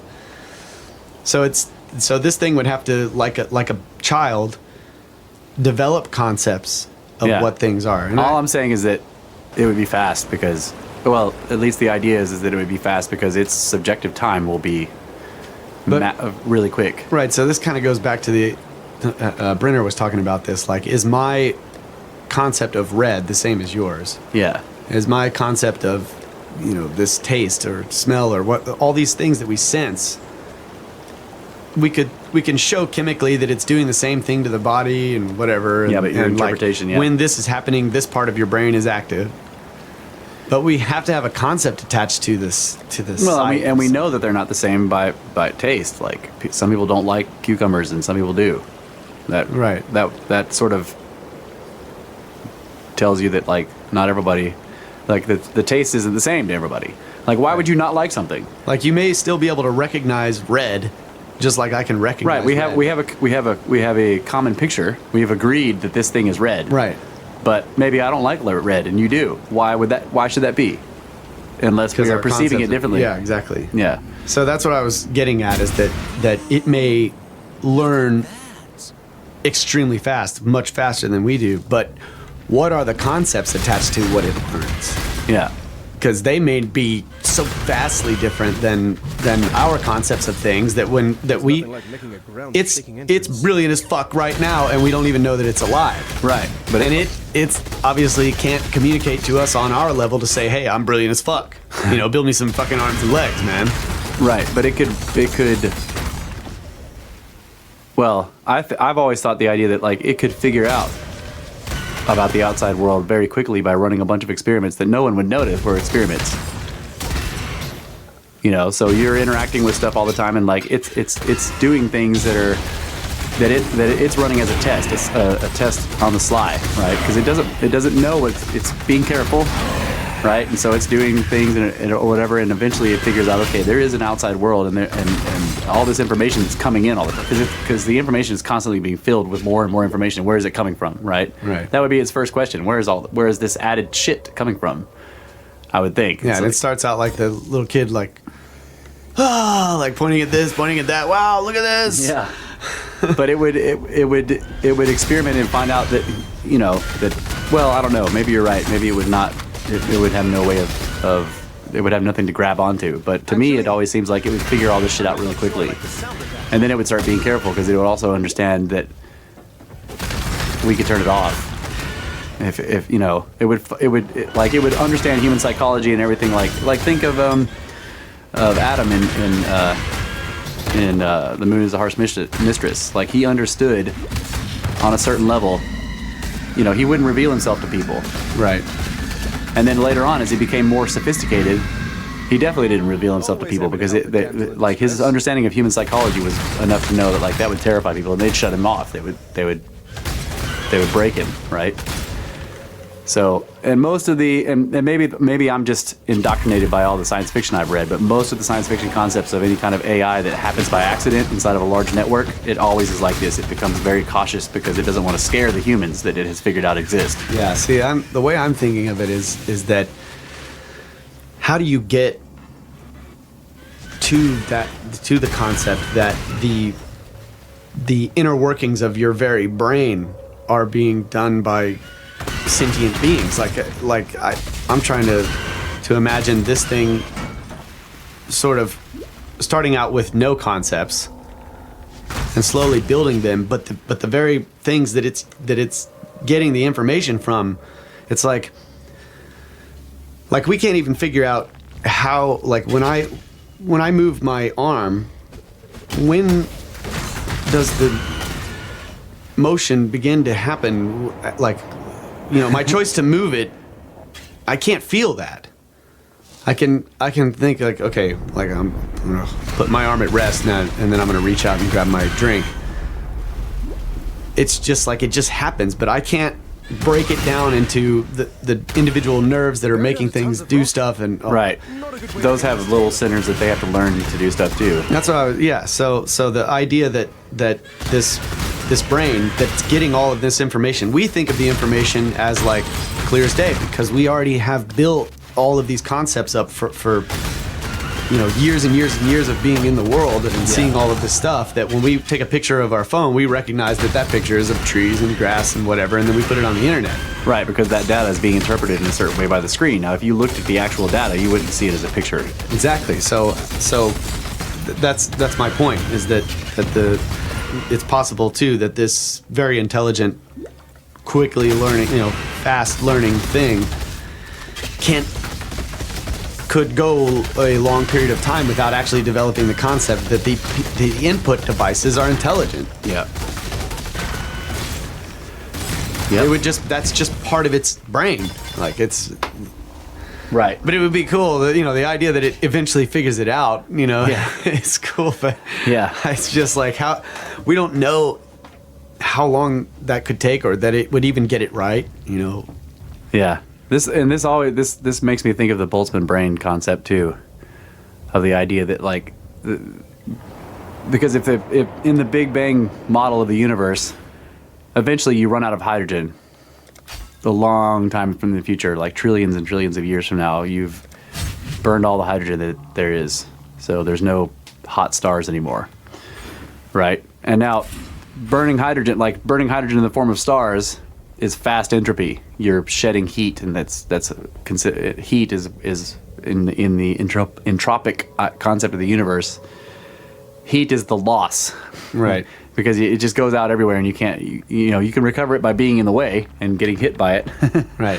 But it's still, It's just heating you up. and then you're radiating it out. So eventually and it travels out at the speed of light. So you lose, light is traveling out all over the place, and all this, and right now the universe is bright. So if you look at a concept of the entire map of the entire age of the universe, the bright period is very tiny, and like if the whole map was a foot long, you wouldn't even be able to see the bright period. It would be too small to notate on there. It'd just be the fucking line at the very beginning. Yeah. It'd be in that line somewhere. Because the entire rest of the universe, the entropy happens by slow neutron decay. I think that's what it is. And that's basically like you're waiting for atoms to kind of shed neutrons by randomly. Okay, and that's how it decays from then on, and that takes fucking forever. Like, the entire rest of the universe is slow neutron decay. Okay, so during that period, the universe is dark and cold, And Wantu is pissed. right, Wantu is pissed. But what would be present in the universe? There would be no heat, but what would be present is like complex magnetic fields, because you would have lots of neutron stars. Okay, so collapsed cores of the original stars. Now they've cooled down to nothing or whatever, but they're spinning at ridiculous rates. Now that spin is slowing down too, because there's stuff accreting and shit like that. But anyway, neutron stars have incredibly powerful magnetic fields. They're like, that's why when they're really spinning fast, they're pulsars, because the magnetic field is flopping polarity depending on the spin. So you could have these gigantic networks of immense magnetic fields, right? And then because the time period is so long for neutron decay to happen, that it's not just probable, but like incredibly improbable that it wouldn't happen, that some of those magnetic fields would form into complex networks that were tight enough that they would become sentient. Like, okay, so that's a Boltzmann brain. The guy that came up with this idea, his last name was Boltzmann. So he was saying, like, you can show that just by chance, because the time period of this part of the universe is so fucking long, you have like trillions and trillions and trillions and trillions and trillions, trillion times a trillion years, that just by chance, just by happenstance, like of all these neutron stars moving around and shit, that they would form gigantic, like complex networks of magnetic fields that would be just as complex or more than our brains, far more complex than our brains, and they would become sentient to just wake up as a magnetic field net in the universe. Yeah. And then they would, so then you start to ask the question, well, what would this fucking brain thing do? It has no body parts. Just sit around and think. That's right. Space brains just think. They don't. And so, what would it think about? If it was sentient, the first thing a sentient thing asks is, "Who am I?" Right? Because to be sentient, you have to be asking about yourself. You have to be questioning your existence. You have to recognize that you are a thing that exists. That's sentience, right? So then it would, like, and we presume this because of us. Like, our experience with sentient beings, us, is that one of the biggest mysteries is, who the fuck am I, and what the fuck is all this bullshit, and how did I fucking get here, right? Yeah. Massive Boltzmann brain. First question, WTF? Yeah, WTF. And so how would it figure it out? It doesn't have any manipulative, it can't do things it can't like reach out and do experiments and stuff, but it can think. And because it's this humongous net, right? It's basically this immense computer. It has all this processing power, and like, it in terms of a brain, it's way better than ours. Like, and so the idea is that it would begin to try to figure the universe out. It would look around itself with whatever way it could. It would, but because it's made of magnetic nets, it could presumably begin to manipulate them, and it could wave them past and feel like, whoa, there's a neutron star right there, and we'd figure out what that is. that it's this compressed ball, and eventually it would start to develop a picture of the universe around it, and then it would try to figure out how did it get that way, just like we did. It's looking out at space and going, how the fuck did those things get there? What is going on? But eventually it would get a more and more complex idea of its own universe that exists in, and then it would start to try to extrapolate backwards, like what right? So basically what you're suggesting is that our entire existence could be the memory of a Boltzmann. Yeah. So because this brain is telling itself our story. So because this period of the universe is so long, you would end up with, throughout this period, far more Boltzmann brains than there have ever been stars in the entire universe. Okay? And that all of them would be trying to figure out what the fuck they are.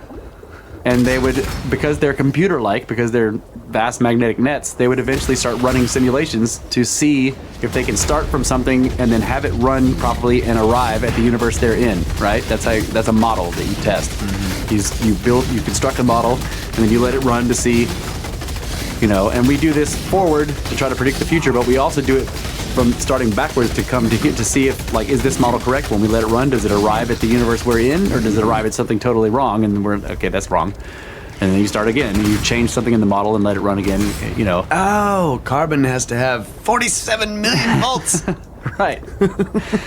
So the fact that the idea is that there would be more Boltzmann brains than stars, and all of them would be running potentially trillions of simulations trying to get their models right, that there are far more simulations of the universe than there are actual universes, and that it's obviously the probability is that we're in one of those simulations of a fucking Boltzmann brain in the real universe. That's getting it wrong. Right. And it actually could be a simulation of a simulation of a simulation of a simulation, because the Boltzmann brains would be simulating themselves, right?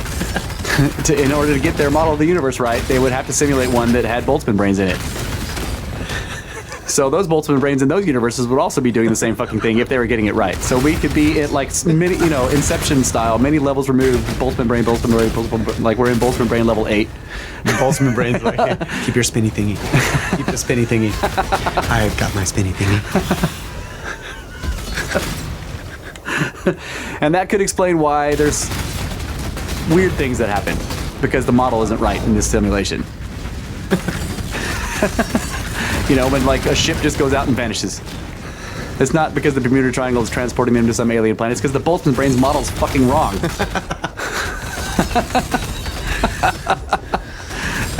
Well, I guess there's no point in trying to figure it out, because the Boltzmann brain hasn't got it right either. Yeah, it's still fucking it up. So. Especially if we got a Boltzmann brain that is not really scientific, and he's changing the model during the fucking simulation. If he's trying to correct it as the simulation happens, then we're never going to figure it out, because it's being changed. You get it right, and then 2 years later you test it and it's fucking wrong because it's been changed. Because the Boltzmann brain is not a scientist. He's kind of sloppy in his simulation. Or it could just be that the Boltzmann brain ends up not being a scientist because the original Boltzmann brain didn't do it right. That's right.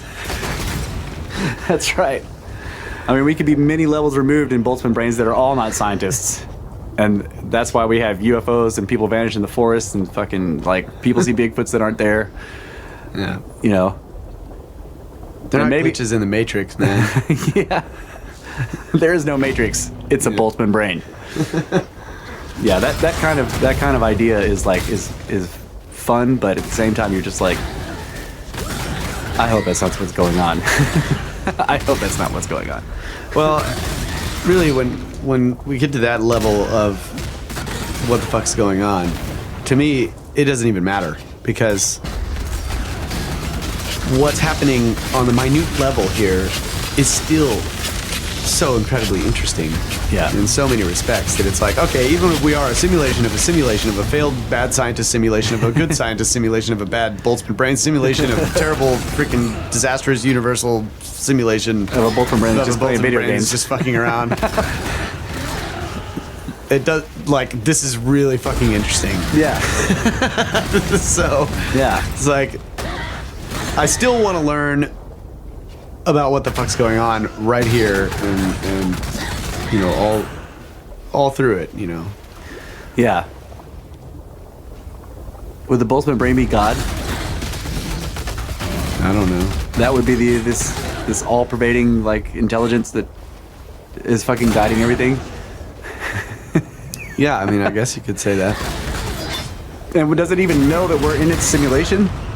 I don't know. Or it could have simulated a god in its simulation. Right. It could have. Like that was always interesting to me too. Like, is it even aware of what life is? Right. You know, the universe is happening in its simulation, but it's just paying attention to the universe because it's trying to figure out like how the fuck did I get here? So that little tiny sliver of the bright universe at the beginning, that's nothing. It's like that's the blip at the very beginning. So is it even aware of us?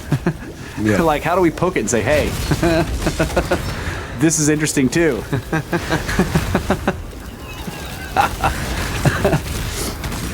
But that's kind of, we have that in our world too, like with you know, these quantum particles and how they interact with each other, or how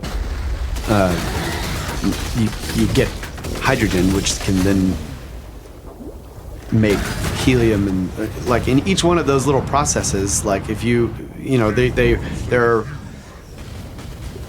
trying to discover what the building blocks are of the universe, and they're breaking these things down, and they keep finding more and more and more, and it just gets more and more complex the more the smaller they get and the more they look at it. And then the rules seem to appear to change at some level, and it's like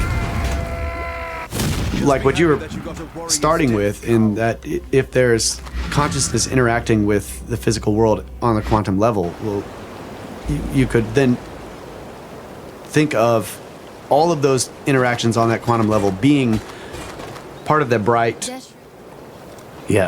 piece of life. Like, so one, you know, fusion happens, and in there, and all the possibly trillions of ways that these subatomic particles are interacting with each other and doing things, and at the time scale, you know, on that level, where you could slow everything down enough to really pay attention to some one little bright spot in this interaction that we see on a, you know, on a macro large level, could have the same level of complexity that life is happening right now in the universe. Yeah, that's true. Yeah. And it's very difficult for us to even, like, we, you know, the time scale alone is a huge problem. Like, you know, we see some particle that comes in and out of existence in a nanosecond. Yeah, but that could be a lifetime or universe lifetimes to something on that level. Its own little Big Bang. Yeah.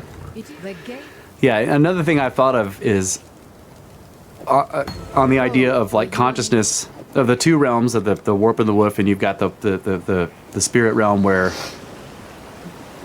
excuse me, the spirit realm where they have perfect knowledge but no ability to act, and nothing changes. It's a frozen instant of, you know, and then over here we have imperfect knowledge but a perfect ability to act or whatever. But if something from there, whatever, is interacting here, like, and percolating up through the quantum level, and then like sort of being here, and then like, you know, when whatever thing it was inhabiting, that it was animating, perishes or stops working properly, and then that bit of the spirit, the consciousness, returns to its realm. It returns to its realm with experience, Right.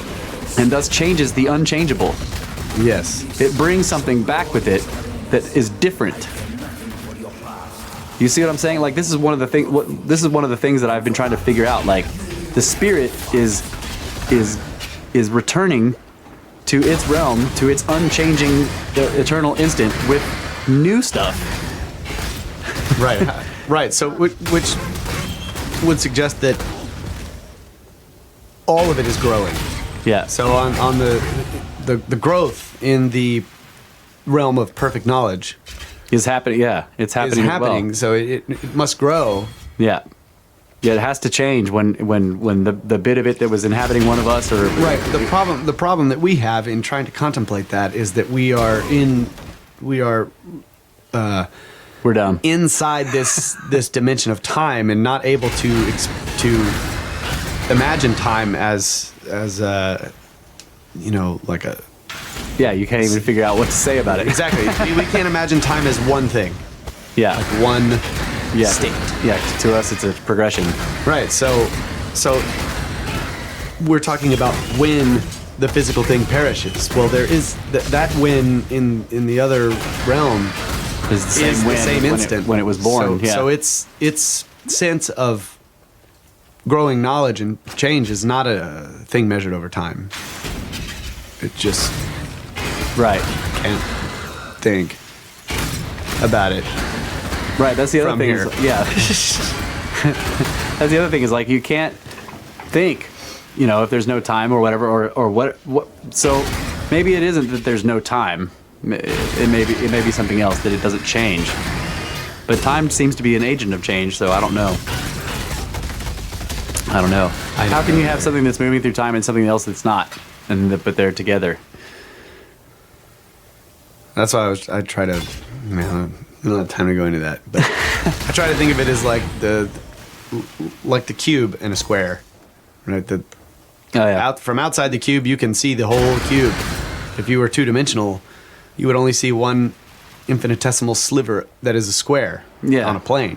Right. You can't possibly imagine how you could be in all the planes that make up the square, an infinite amount of planes that make up the cube at the same time.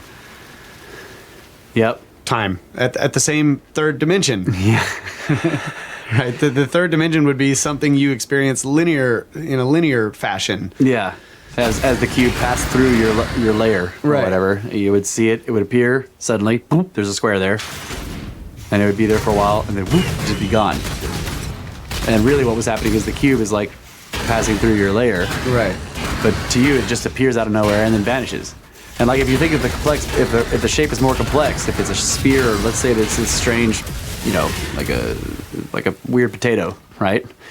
It appears and it like seems to morph into all these strange, sort of oval, circular shapes, and then it vanishes. And you can only experience. Sounds a lot like UFOs that people see. You can only experience each shape independently, and then by the time the potato is completely past you, then you can look back and be like, I see how all those shapes changed over time, but you couldn't predict the new shape that would have come ahead of you.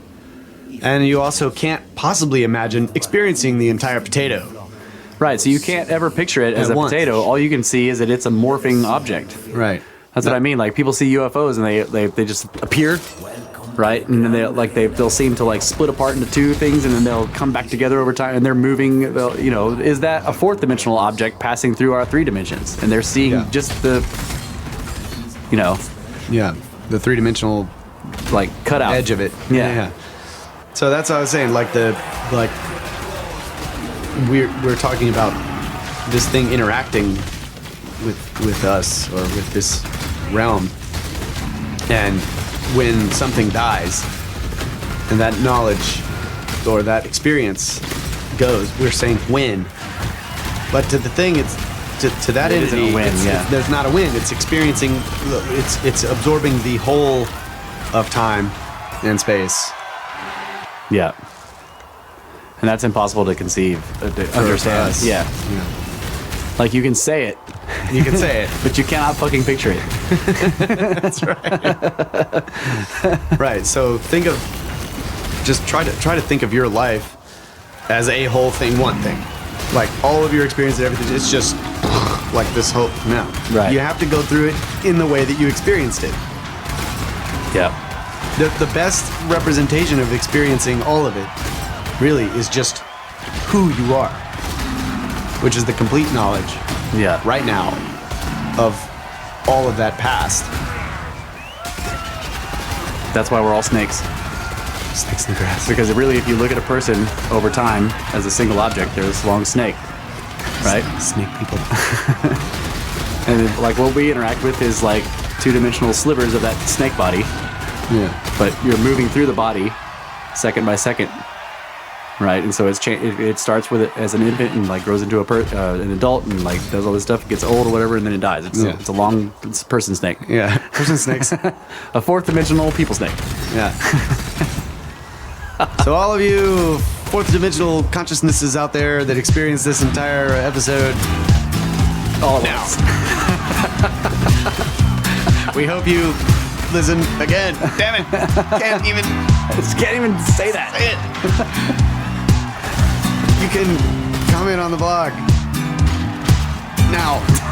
And forever. And always have. You can have been commenting on the blog. You Brothers can. of Serpents. Blogspot.com. Yep, and you can have been emailing us at brothersoftheserpent@gmail.com. And you will know all the people that we thank. And you are all those people. You have always been thanked. And will always be thanked. Good night, Adamu. Damn it. Trying to talk about all of time, but stuck with time words that are all not all of it. Get going to go to back to again working. Have done. Doing. Okay, we gotta end this episode right now. Good night, people. Snakes.